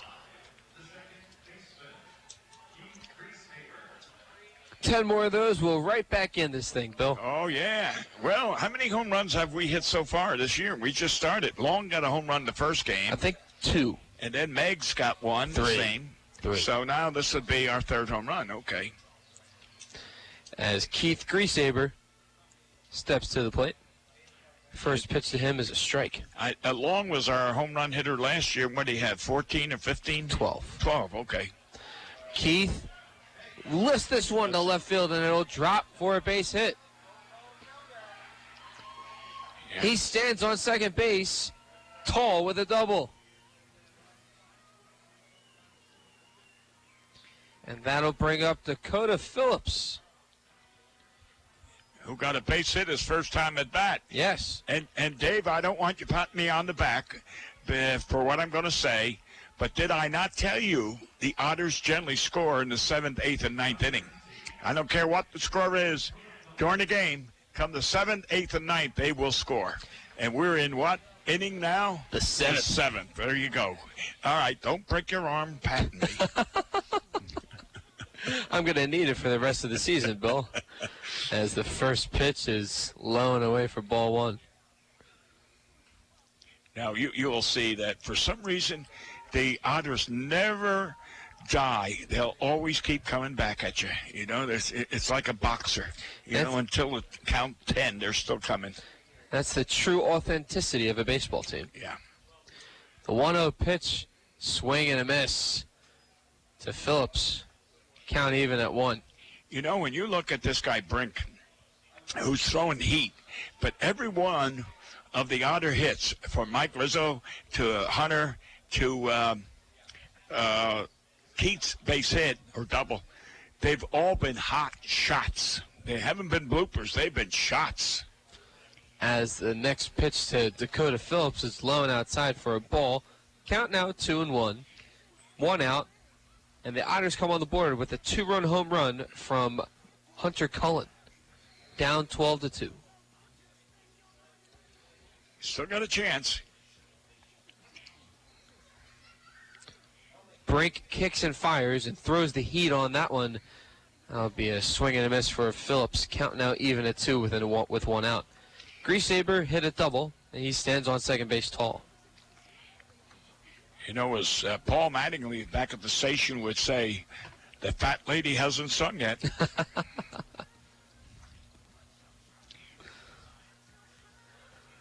Brink checks Griesaber at second. The 2-2 outside. It'll be called a ball. Count now full to Dakota Phillips.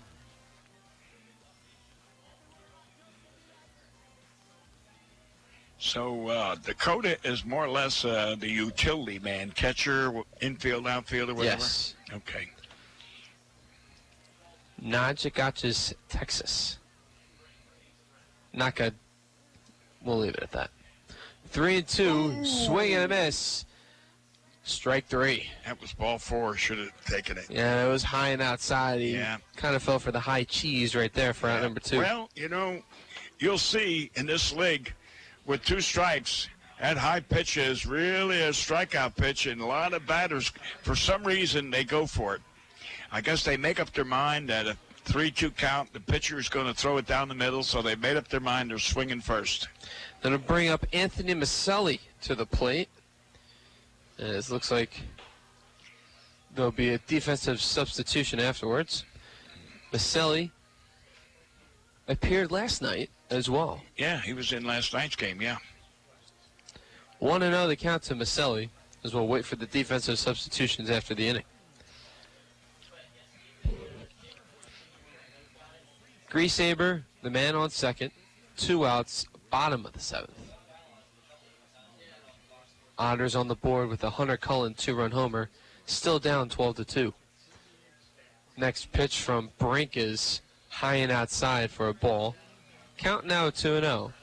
Well, Bill, among of the many things today that happened in baseball, in 1958, Willie Mays hit the first grand slam in the history of the San Francisco Giants and adds another home run as but Los Angeles would rally and win that game 12-3.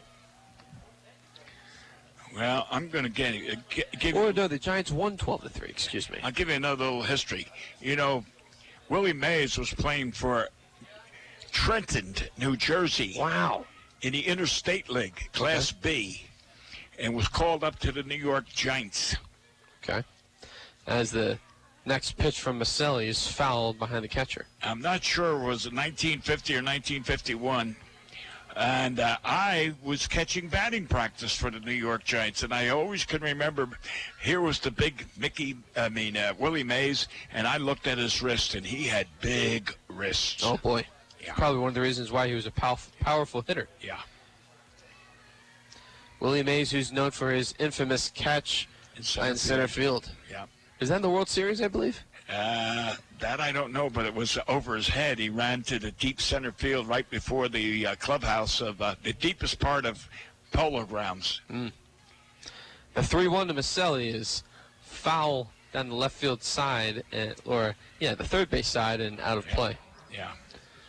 That was where the clubhouse was in Polo Grounds in deep center field, and you had to go up the steps. And Leo DeRocha was the manager, and Lorraine Day, a movie star, was his wife, and she would be in the clubhouse quite often. Oh. Sounds interesting. Yeah. The 3-2 called strike 3. We'll head to the top of the 8th. 12-2 Miners the score. You're listening to Otters Baseball on 91.5 WUEV and the Otters Digital Network. Since 1994, Slays Restoration has been assisting tri-state residents clean up and restore their properties after disasters of all kinds. Located at 2121 Cotter Avenue in Evansville, Slays Restoration offers assistance for water damage, fire and smoke damage, mold and biohazard mitigation, complete reconstruction, and much more. Slays Restoration can be reached toll-free 24 hours a day at 1-888-776-8555. It can also be found online at slaysrestoration.com. SRG Global, a Guardian company, would like to wish the Evansville Otters the best of luck in today's contest. Founded in 1932, SRG Global is one of the world's largest manufacturers of chrome-plated plastic parts for the automotive, commercial truck, and household appliance industry. Located locally at 601 North Congress Avenue in Evansville, SRG Global can be found online at srgglobal.com. They can also be reached in Evansville by phone at 812-477-6151. The Tin Fish Restaurant, located at 300 West Jennings Street in Newburgh, Indiana, is a proud supporter of Evansville Otters baseball. Independently owned and operated, the Tin Fish menu features salads and sandwiches, as well as seafood platters and combos, and seafood burritos, tacos, and burgers. The Tin Fish Restaurant is open 7 days a week from 11 a.m. to 8 p.m. It can be reached by phone at 812-490-7000. The Tin Fish Restaurant. To Evansville Otters baseball, Dave Nguyen and Bill McCune behind the plate and in the booth. As we have Danny Urbeck on the mound for the Otters, and Anthony Maselli will take over at shortstop for J.J. Gould. To the plate for the Miners is Chris Iriart, who doubled his last time up and scored on the 2-run homer by Kyle Davis. First pitch from Urbeck is called a strike. Yeah. Davis might be leading the Frontier League in home runs now. He's got 2. It might be the leader. You might be right. I may be crazy. The 0-1 pitch is slipped out of his hand, and that will be... Should be a ball. We'll wait to see. That's the only rule I could think of. Yeah. It should be. I mean, he didn't release. I mean, it released, but not toward home. That's I think that's the second time we've seen that pitch, right? Yeah. Seen that happen. The other day it was toward the third base side. This one's toward the first base side. And the next pitch.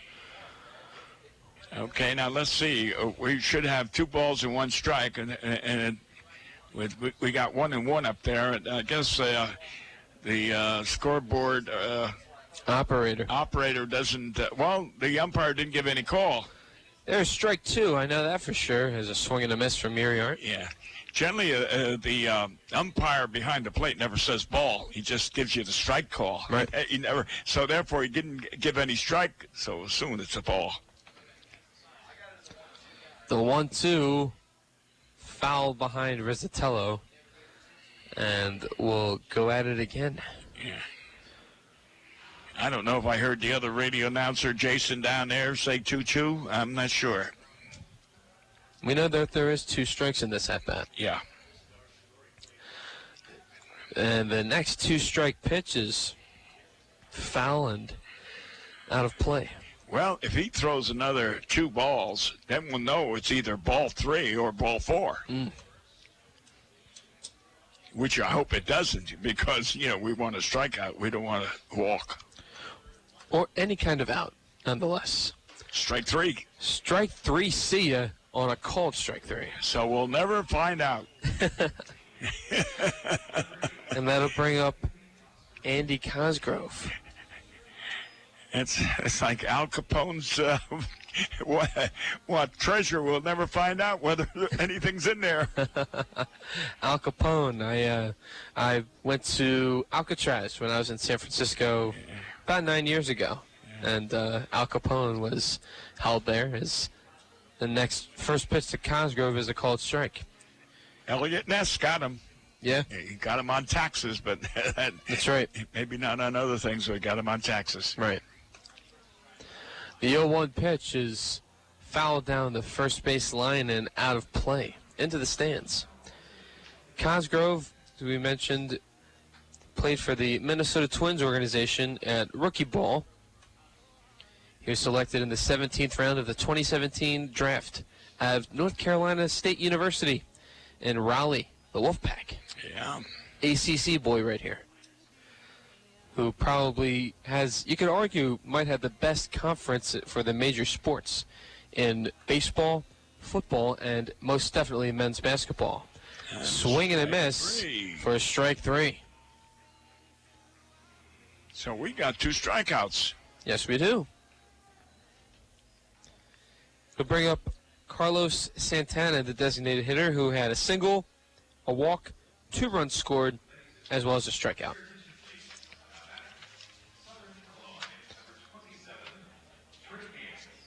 Oh, thank you for the correction from Zane Klotfelter, the public address announcer. Yeah, I was going to say, all of a sudden, Santana, who was a right-hand batter, now going to bat left-hand. Yeah. So that'll bring Trey Gans to the plate. Yeah. First pitch from Gans is a ball. Remember, high and away. Gans in the first game struck out 3 times. One of many strikeout victims to Patrick McGuff.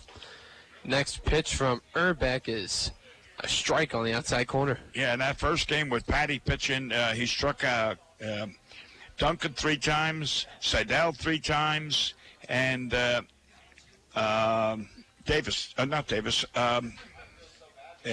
Gans for 3 times.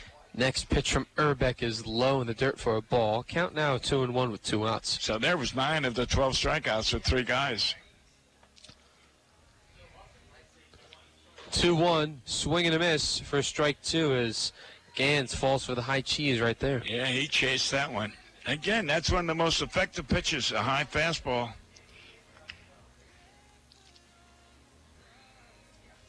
The 2-2 pitch. Fouled down the third base line and out of play.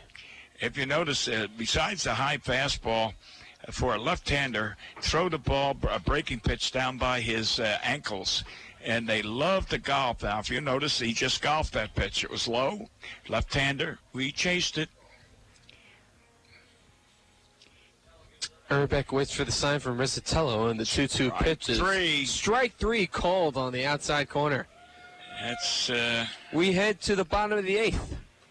3 straight strikeouts for Danny Urbeck. You're listening to Otters Baseball on the Otters Digital Network and 91.5 WUEV. You must call 811 at least 2 to 3 business days before any digging project. So before you do this or this, make sure you do this. For digging projects big or small, make the call to 811. Join me, Gina Moore, the Brown Sisters, and the Evansville Philharmonic Orchestra as we celebrate Indiana music legends at the Victory Theater on Sunday, May 19th at 4 p.m. Experience this tribute to Indiana icons with music by Cole Porter, John Mellencamp, and Michael Jackson. Plus Thriller, Begin the Begin, Bohemian Rhapsody, and the Brown Sisters performing God Bless the USA. Order tickets online at evansvillephilharmonic.org or call 812-425-5050. Injuries are inevitable. It doesn't matter if you're playing baseball, walking the dog, or falling from a ladder. Injuries happen. When they do, Tri-State Orthopedics offers treatment for sprains, strains, and fractures by medical specialists. Tri-State Orthopedics is located at 225 Cross Lake Drive in Evansville, just north of the Lloyd and I-164. Tri-State Orthopedics can be reached by phone at 812-477-1558. Its urgent care line is 812-474-OUCH. Tri-State Orthopedics, a proud supporter of Evansville Otters baseball. Sheet Metal Workers Local 20 and SMACNA, the Sheet Metal and Air Conditioning Contractors National Association, have the most qualified sheet metal and HVAC contractors in the Evansville area. To find a list of our qualified union contractors, visit unionsheetmetalindustry.com.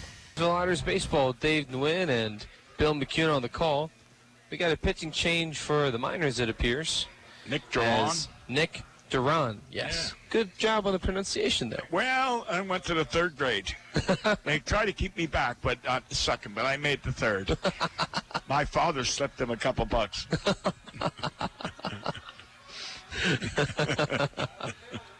Despite this, so the Miners have a 12-2 lead over the Otters, but I think for the first weekend, I can say we've had a good time up here so far. Oh, yeah. Well, it's a long season. Yes. You know. But, you know, you ought to make note of the Otter Bells. They do the entertaining or supervise the entertaining in between innings. And I tell you what, they just had the musical chairs. Yes. And I've never seen it before, and I thought it was great.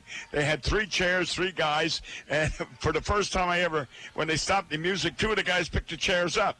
They didn't go and sit down. They picked the chairs up like, you know, possession is, what did they say, 9/10 of the law or whatever? Something like that. Yeah. Ryan Long to the plate.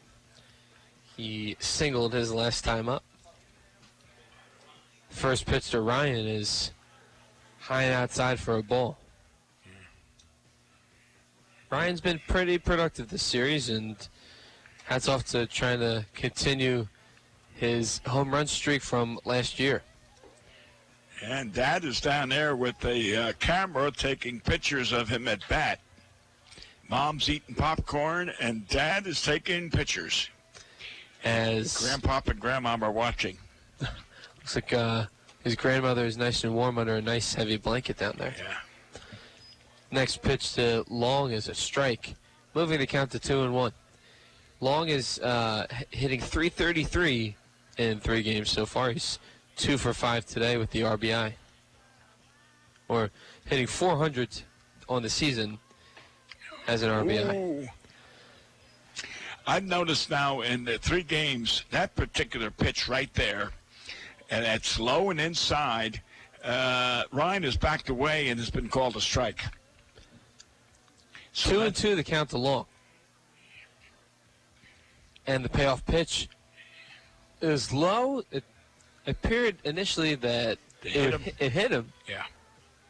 I think that's what Ryan is trying to say to the umpire. Let's see, will Ryan take his base or will it be called a ball? Yeah, it's a ball. There was no indication at the umpire.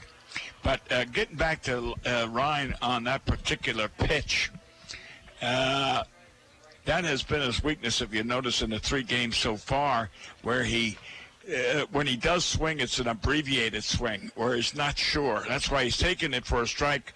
But with 2 strikes, he's got that abbreviated swing, which has been a strikeout. So Long with the full count here in the bottom of the 8th.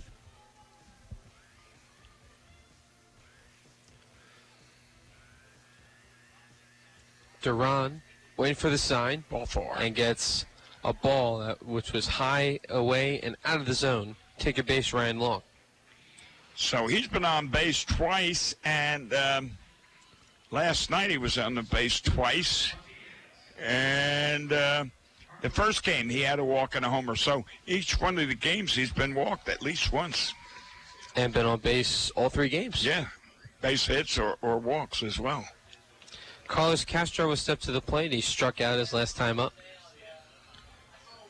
First pitch from Duran is a strike. See, now, if I was pitching against Castro, I'd keep the ball low and outside constantly. Because he'll chase. Or has the tendency to chase. Yeah. As this is a pitch behind the catcher, a ball, and Long will steal second without a throw. Wild pitch. Wild pitch. Advances to second on the wild pitch. And his mother now is satisfied. Now she's going to go down, possibly get one of those delicious hot dogs that the Otters sell. If they're still selling them, it's the bottom of the 8th. I don't know how long the stands are open, much longer. Well, generally, during the season, you'll see if they have hot dogs that they haven't sold, as you leave the ballpark, they'll be selling them for $1. So if you're hungry, that's a chance to jump on them. Okay. The 1-2 to Castro is in the dirt for a ball. Count now even at 2. Castro, a native of the Dominican Republic, and he wears his Dominican sleeve on his right arm proud as he falls for the high cheese swing and a miss. Out number 1. Yeah. And that'll bring up Taylor Lane, replacing Mitchell Hansen in right field earlier today. Well, they've got to get down to 24 ball players. They needed to do that by last Friday. Oh, I thought they could keep 28 until the first week. No, it's 28 until Friday. Until this Friday. Yeah, yesterday. 2 days ago. Yes. Oh, no, wait a minute. Sunday. All right. Yes, 2 days ago. Yep. Yeah, 2 days ago. Here's Taylor Lane at the plate for his first at-bat, as ball is way inside. Count at 1-0. So now, I don't have a... Generally, we have several players on the injured list, so we always have more. I think we have 2 players on the injured list. Okay, so we actually got 26 then. Yeah, okay. Yeah, Andy, Castro was on the injured list last year for most of the season. Started out, I think, the first week or so, and then all of a sudden, whatever happened to him, I don't know. But then he came back in the last couple of weeks of the season. 1-1 to count to Taylor Lane. Ryan Long on second base. As Lane drives this through the hole, a base hit past second base. And that'll be men on the corners for the Otters. And that'll be Taylor Lane's first hit of the season. Yeah. See, now, I would have sent him in because you knew it was a slow ground ball going to that outfield. And, you know, when you're ahead of, 12-2, you're not worried about the runner scoring. What you want to do is keep the runner that just got the base hit from advancing. So exactly what happened, the right fielder threw second base. So I would have scored him. But anyway, that's the way the game goes. That'll bring up Jack Meggs to the plate. Struck out his last time up. First pitch to Meggs is caught right at the third baseman and in time for the double play. Stephen Lohr making that one look easy as the ball was hit right to him and was able to get Lane for the double play. I'll tell you what. We'll head to the top of the 9th. You're listening to Otters Baseball on the Otters Digital Network and 91.5 WUEV. The pizza brick road always goes to Tyroni's. I'm in the mood for pizza and I'm ready to go. The pizza brick road goes to Tyroni's. So follow me down the pizza brick road. Road down to Tyroni's. The pizza brick road. The pizza brick road always goes to Tyroni's. No matter how large or small your digging project may be, no matter how urban or rural, you must always call 811 before any digging project. 811 is our national one-call number, alerting your local utility companies to come out and mark any lines they have near your dig site. So before you do this or this, make sure you do this. For digging projects big or small, make the call to 811. Brought to you by Indiana 811. The Evansville Otters would like to thank the Evansville Courier and Press for their support and coverage of Otters baseball. The Evansville Courier and Press provides news, sports, and weather coverage to the tri-state, both in a print and online edition. The Evansville Courier and Press can be found online at courierandpress.com, as well as on Facebook, Twitter, Instagram, and Pinterest. The Evansville Courier and Press, a member of the Journal Media Group.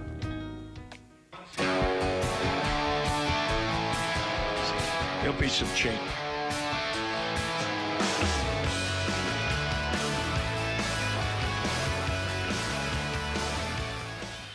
Welcome back to Otters Baseball. Dave Nguyen and Bill McCune on the call.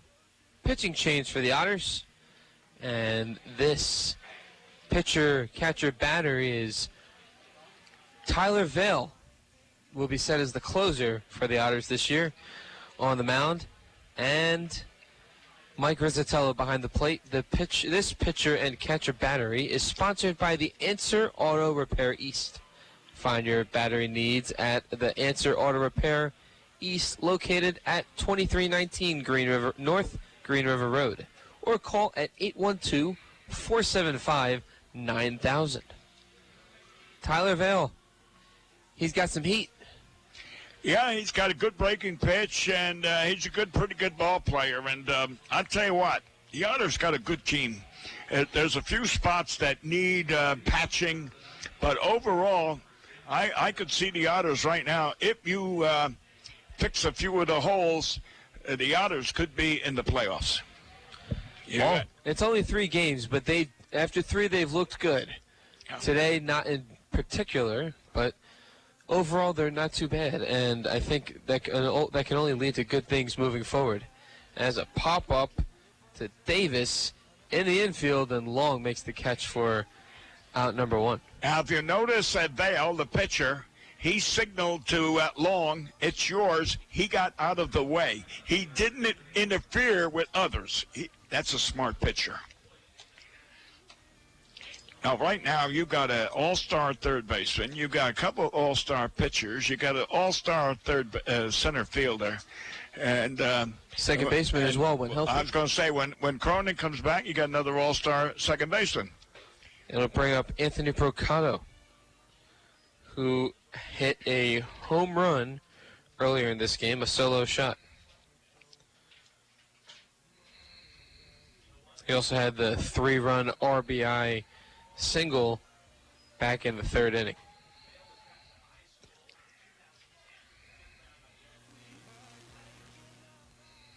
Vale will kick and fire for the 0-2 pitch in the dirt for a ball. Count now at 1-2. Vale, one of the other returning pitchers from the Otters last year. Yep. And I think he moved into the closer's role quite nicely last year, if you recall. Yes, he did. Yes, he did. And again, he's an all-star. He was moved to the bullpen towards the end of the season and making 4 appearances and had 2 saves in 2018. Right. As a ground ball towards short. Maselli has it and gets it over to first in time. Play, on the big stretch there by Carlos Castro as Maselli made the backhand play for out number 2. You know, I was going to say, JJ, you're right, Maselli, and he threw that from short left field. So, and it was a one-hopper, but I'll tell you what, many times you see infielders throw it on the hop because it gets there faster. For some reason, I don't know, especially on AstroTurf. Well, speaking of turf, when the Otters head to Windy City, they play on a turf field, so we'll find out how well the Otters will play on the artificial substance or the artificial turf There's a few this season. There's a few ballparks that you have it. The minors, when you go there, the entire field is AstroTurf. The entire field. As a 2-0 count quickly to Joe Duncan from Tyler Vale. It's one of the nicest stadiums in the park. The dressing room is in center field, dead center. Oh, wow. But it's a good ballpark, nice ballpark. The 2-0 pitch from Vale is a swing and a miss for strike one. That looked like a kind of a check swing, half swing, and just he let it go around. Well, it's kind of off speed as well, so he had the batter faked. The 2-1 pitch. It was the same pitch. The check down to the first base umpire and Lance Walsh and calls it no swing, so the count would be 3-1. Yeah. Kicks and fires for the 3-1 pitch in Vale. Strike two. It'll be called strike two. Good call there, Bill. Well, the batter was ready to drop that bat and took one step toward first, and then the umpire must have said, "Hey, boy, back here." The 3-2. That'll be low and outside. Ball four, take your base. If you notice, Dale has been throwing an awful lot of sliders. I mean, he must have thrown most of those pitches to the batter were sliders. Going to bring up Gianfranco Wawu to the plate. So we'll see how he throws to this guy. He led off this game with a double that helped to get the Miners on the board back in the first inning. Now, that was a fastball low and outside, and it seems that Vale's been throwing to the right side an awful lot. So 1-0, called strike on the inside corner. Count even at one with 2 outs.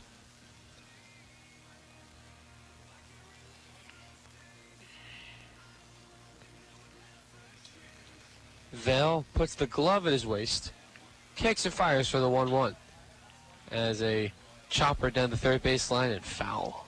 Now, an observation, Castro's the first baseman. He's playing deep. He's allowing the runner on first to take a tremendous lead. Now, why he doesn't advance to second base because nobody's playing him, he could walk to second base. But in the 9th inning, you're winning by quite a few runs. You're playing it safe. 1-2, and the 1-2 count is a fly ball left center field, and it will drop for a base hit. Man on first and second now as Wawu has himself a single.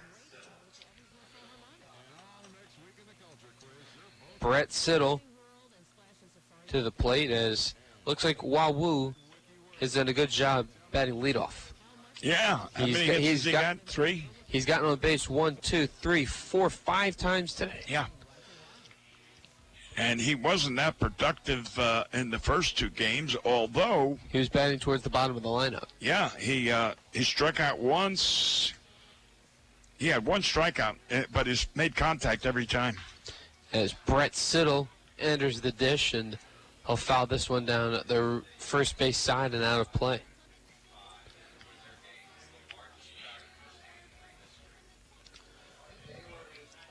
Owen won the count to Siddle, who had the RBI triple back in the first, but since then, 2 strikeouts, a fly out, and a ground out to second base. 0-1 is ripped over the head of a grease saber for a base hit, and that will be a single and load the bases. Right. Now, if you notice, Steve Marino's down there coaching third base. He was a former third baseman here for the Otters, and he had his fist up with his arm like a cop saying, hold it. Don't advance. We're too many runs ahead. Let's not rub it in. In the meantime, Lane got that ball in pretty quick from right field. Yes. That'll bring up Stephen Lure.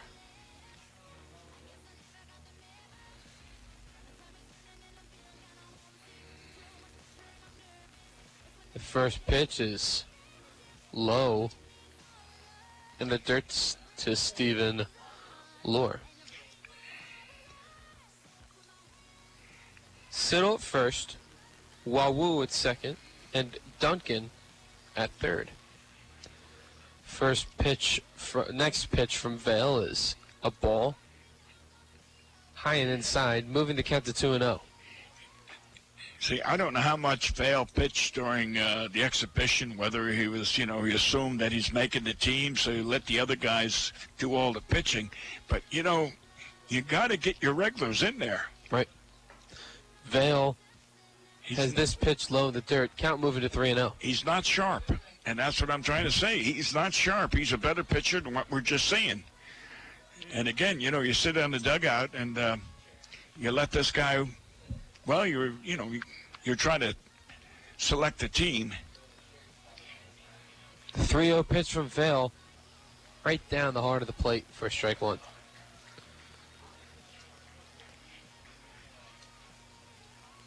Three and one the count, 2 outs. Bases loaded for the Miners, who already have a 12-2 lead, scoring a majority of them in the first and second innings. See, ball 4. Ball 4, and that'll walk in a run. Vail has been either high with the fastball, low and away with the slider, but he hasn't zeroed in on that strike zone yet.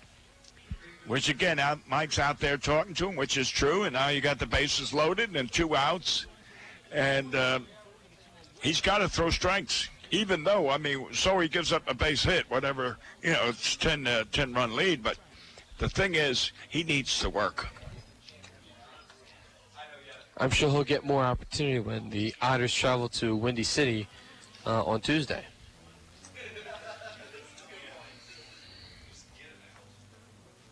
Base is still loaded. Lead now at 13-2 in favor of the Miners. There goes that slider. Strike one. 0-1 the count.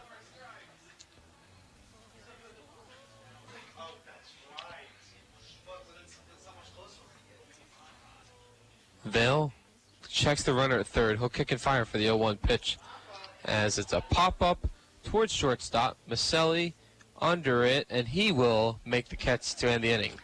We head to the bottom of the 9th. You're listening to Evansville Otters Baseball on the Otters Digital Network and 91.5 WUEV. GD Ritzy's is a proud supporter of Evansville Otters Baseball. GD Ritzy's menu features hamburgers, grilled chicken sandwiches, old-fashioned peanut butter and jelly, and ice cream. With 3 Evansville locations: west at 4810 University Drive, on the north side at 4320 North 1st Avenue, and on the east side at 601 North Green River Road. GD Ritzy's is open from 10 a.m. to 10:30 p.m. Sunday through Thursday, and 10 a.m. to 11 p.m. on Friday and Saturday. GD Ritzy's, a proud supporter of the Evansville Otters.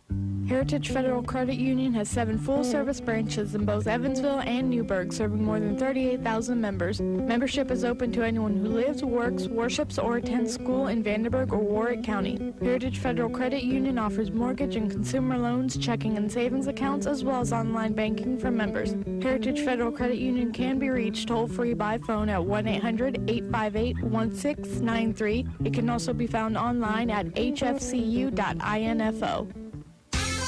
The Hoosier Lottery began selling lottery tickets on October 13, 1989. Since then, the Hoosier Lottery has offered hundreds of different games, awarded prizes to millions of players, and given billions of dollars to the state of Indiana. The Hoosier Lottery's mission is to responsibly provide innovative and entertaining lottery games for the benefit of the citizens of Indiana. To learn more about the Hoosier Lottery, visit them online at HoosierLottery.com. The Hoosier Lottery, a proud supporter of Evansville Otters baseball. He's pretty big.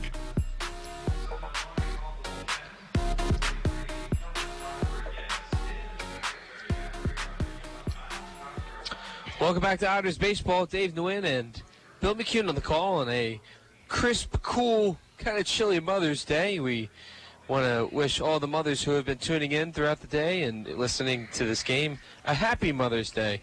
Oh, yes. To the women deserve all the credit they can. Without them, we wouldn't be here.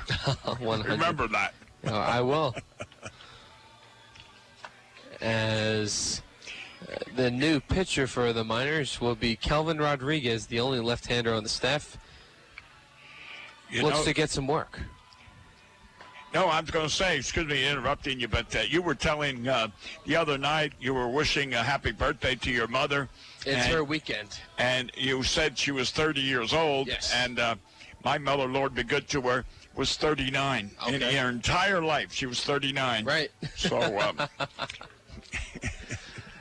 no, I'd agree with you there. No, it's so the thing about this weekend, it's because my mother's birthday always falls in line with Mother's Day weekend. It's her weekend. Yeah, to yeah. Basically not cook, don't clean, whatever the case may be. Yeah. Mike Rizzatello will step up to the plate as we enter the bottom of the ninth. The last chance for the Otters to score any more runs. And, well, if they score 11, we'll be going to the 10th. Yeah. First pitch to Rizzatello is low in the dirt for a ball. My mother is in heaven 39 years ago. She departed 39 years. Sorry to hear that, Bill. Yeah. Oh, no. Hey, she was I tell you what, she was called strike on the inside corner for Mike Rizzatello. She had cancer, and no matter what the situation was, she'd always say, "No, I'm all right. I'm all right." And when the Lord called her, she took her out of pain. So that was a blessing. The next pitch to Rizzatello is fouled behind the catcher. Count moving to 1-2. But I married a mother who was not only a mother of 7, a grandmother of 12, and a great-grandmother of 2. Oh, yes, you have 7 children? Yeah. 4 boys, 3 girls. And how many grandchildren? 12. 2 great children. Look at you. Yeah. Always staying busy. Oh, we watched children play baseball and softball. We've watched grandchildren play softball and baseball. Now we're watching great-grandchildren play baseball. Baseball or T-ball? No, baseball. Baseball. She's the only girl on the baseball team. In fact, the only girl in the league. Look at that. Yeah. Where at? As the count is 3-2 to Rizzatello. Come on, Mike. 3-2 pitch is slapped through the hole on the second base side. Another base hit for Mike Rizzatello. Right. I'm happy for Mike. You know, last year, Dave, Mike's first hit was a double, and I think the second hit was a double, and I think his third hit was a double. Oh, yeah? Then he finally got a triple. I think he ended up with 2 triples and about 6 or 7 doubles and 1 home run. Well, here comes Hunter Cullen, and the last time Rizzatello hit a single, Cullen hit the 2-run homer to give the Otters their only 2 runs of the game. Yeah.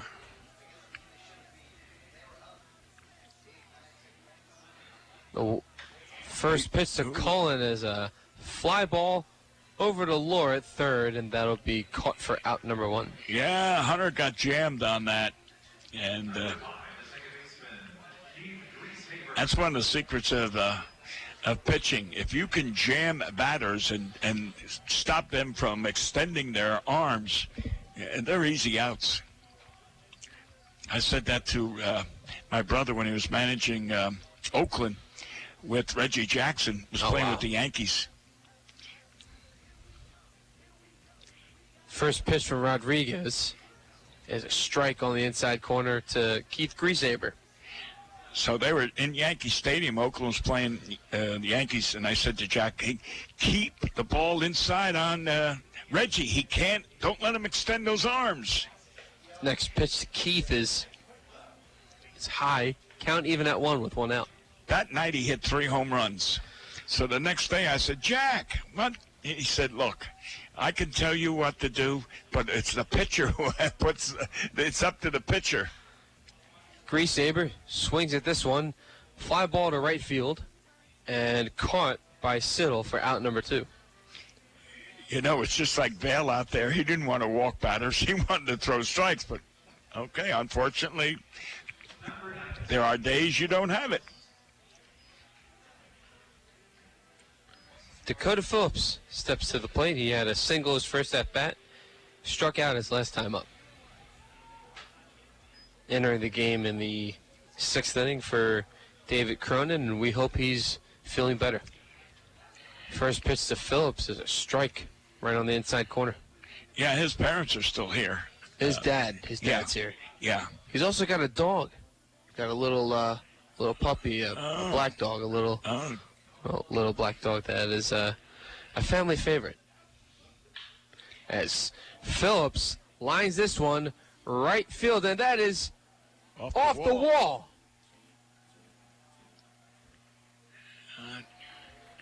Standing with a double is Dakota Phillips.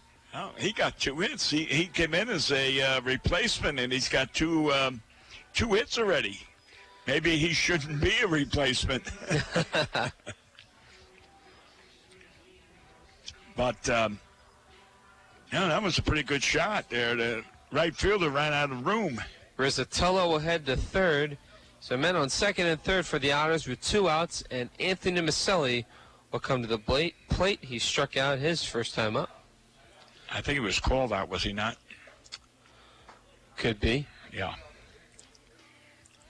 I have it as swinging, but you might be right. Well, no, I'm not saying. I know we had 2 batters that were called out so far. One was a substitute, I know. So. The 1-0 pitch to Maselli is way inside for a ball. Count goes to 2-0.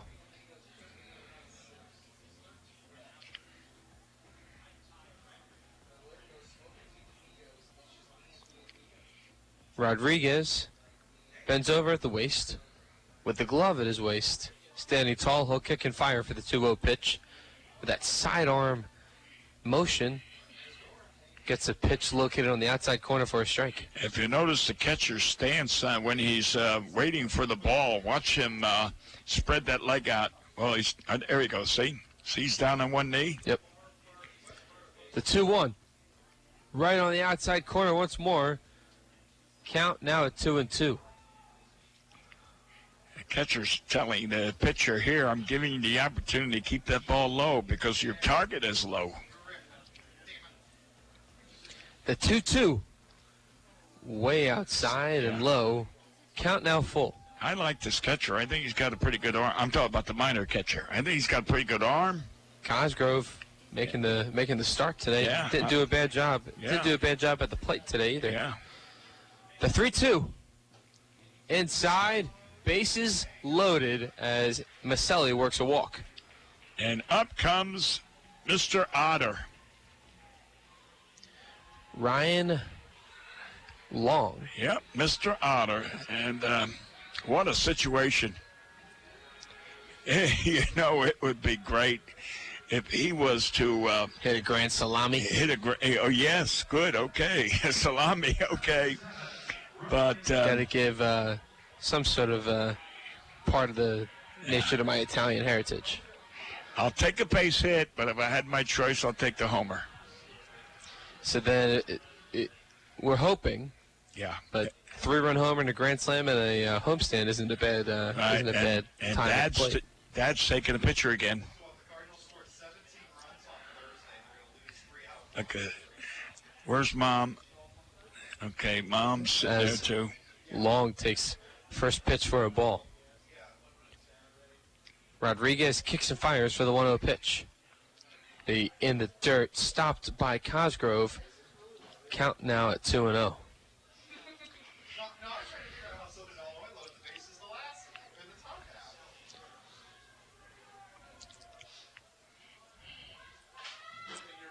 (13-2) the score in favor of the Miners. Looking for a final out to get out of here with the victory. 2-0 pitch to Long is right on the outside corner for a strike. And Rodriguez throws that a little low. 3/4 sidearm delivery. Very effective. Next pitch is He backs Ryan away. He was low and inside, making Ryan back up. 3-1 now. Rodriguez trying to get the Miners out here with their first victory of the 2019 season. The 3-1. Oh. Right on the outside corner. I don't know if that's a slider or is that the natural sidearm delivery he's got. I think it is a sidearm delivery. Yeah. It's kind of funky. It kind of glides away. He's tails away, I should say. The 3-2 to Long. That's a called strike 3, and that will end the game. The Miners take the third game of the 3-game series by a score of 13-2. We'll come back with the totals and the brief post-game show. You're listening to Evansville Otters Baseball on 91.5 WUEV. The International Brotherhood of Electrical Workers, Local Chapter 16, would like to take time to say, Go Otters! The IBEW Local 16's jurisdiction includes 13 counties in southwestern Indiana, as well as Wabash County in Illinois. Its members are divided into several categories of electrical work, including inside construction, maintenance electric, residential wiring, and sign classifications. More information on IBEW Local 16 can be found online at IBEW16.net.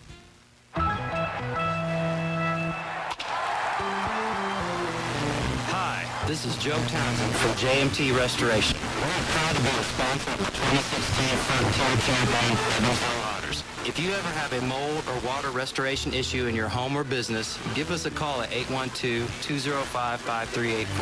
JMT Restoration Service, where professional work meets affordable pricing. Remember, go Otters! Tri-State area Marathon service stations are proud supporters of the Evansville Otters. Marathon has over 5,100 Marathon-branded stations nationwide, and a full list of area Marathon stations and a list of daily gas prices are available online at mymarathonstation.com. Marathon provides products which support commercial, industrial, and retail operations. Marathon's slogan is fueling the American spirit.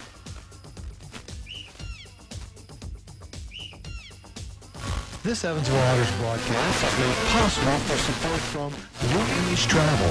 New Image Travel provides motor coach charter service to the United States and Canada with pickup within a 150-mile radius of Evansville. The full list of New Image Travel's offerings can be found online at newimagecharter.com. New Image Travel can be reached toll-free at 1-800-432-6213. New Image Travel, a proud supporter of Evansville Otters baseball. 91.5 WUEV Evansville.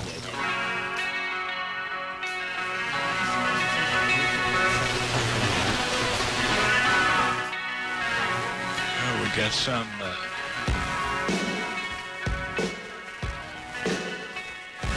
And welcome back to the conclusion of today's contest of Evansville Otters baseball. Dave Nguyen and Bill McCune behind the call. The Otters fall to the Miners by a score 13-2.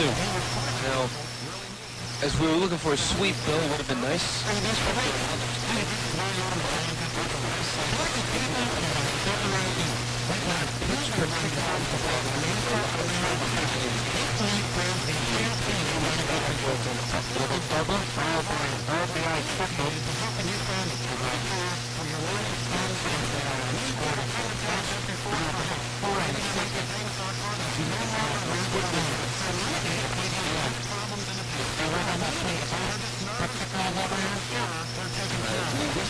Nicely had a better performance.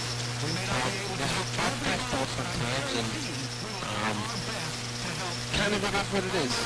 The good thing is about the sport of baseball is there are so many more games. This is only 3 of 96, and the World Series or even the championship isn't won in May. It's won in September. Well, that's true, Dave, and I'm going to just say this. When you dig a hole and it's 2 or 3 feet deep, it's kind of hard to get out, although you can. 2 or 3 feet, you still can climb out. When that hole is 10 feet deep, you need a ladder to get out, and that's the situation. I'm glad they did not want the fact that when the pitcher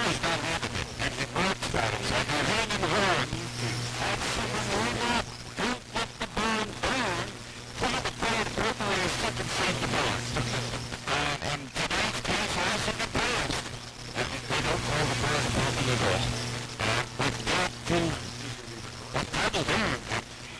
When you let a team get 4 thirds, 6 runs in first inning, and the pitcher is still out there, and nobody warming up, you're going to say, hey, wait a minute, let's start changing the philosophy. Well said. I could have said it better than yourself. So, if I had to pick an MVP, I'm going to pick the minor starting pitcher, Steven Lyons. 5 baseball. He was really well. Didn't have a lot of strikeouts, but he's put the ball in play for his defense and allowed his team to make plays in the field. Yes, it just wasn't together. Pitching was terrible, and the hitting didn't come on until the 7th inning. And I'm not going to put up the Otters. They're a good team, and they're going to win. It's just that today was...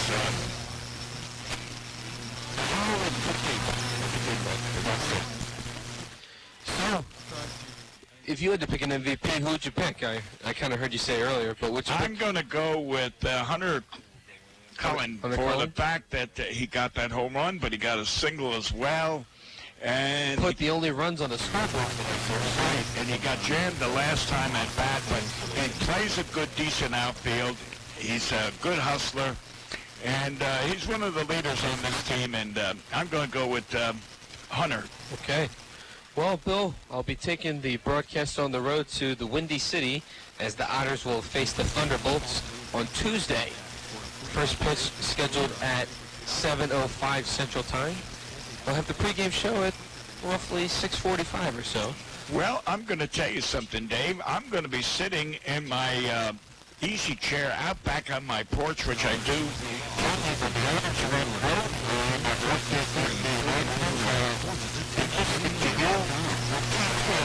Chair in a reclining position, and the radio next to my ear, and I'll be listening to you. So you got one fan so far. Oh, I appreciate it, Bill.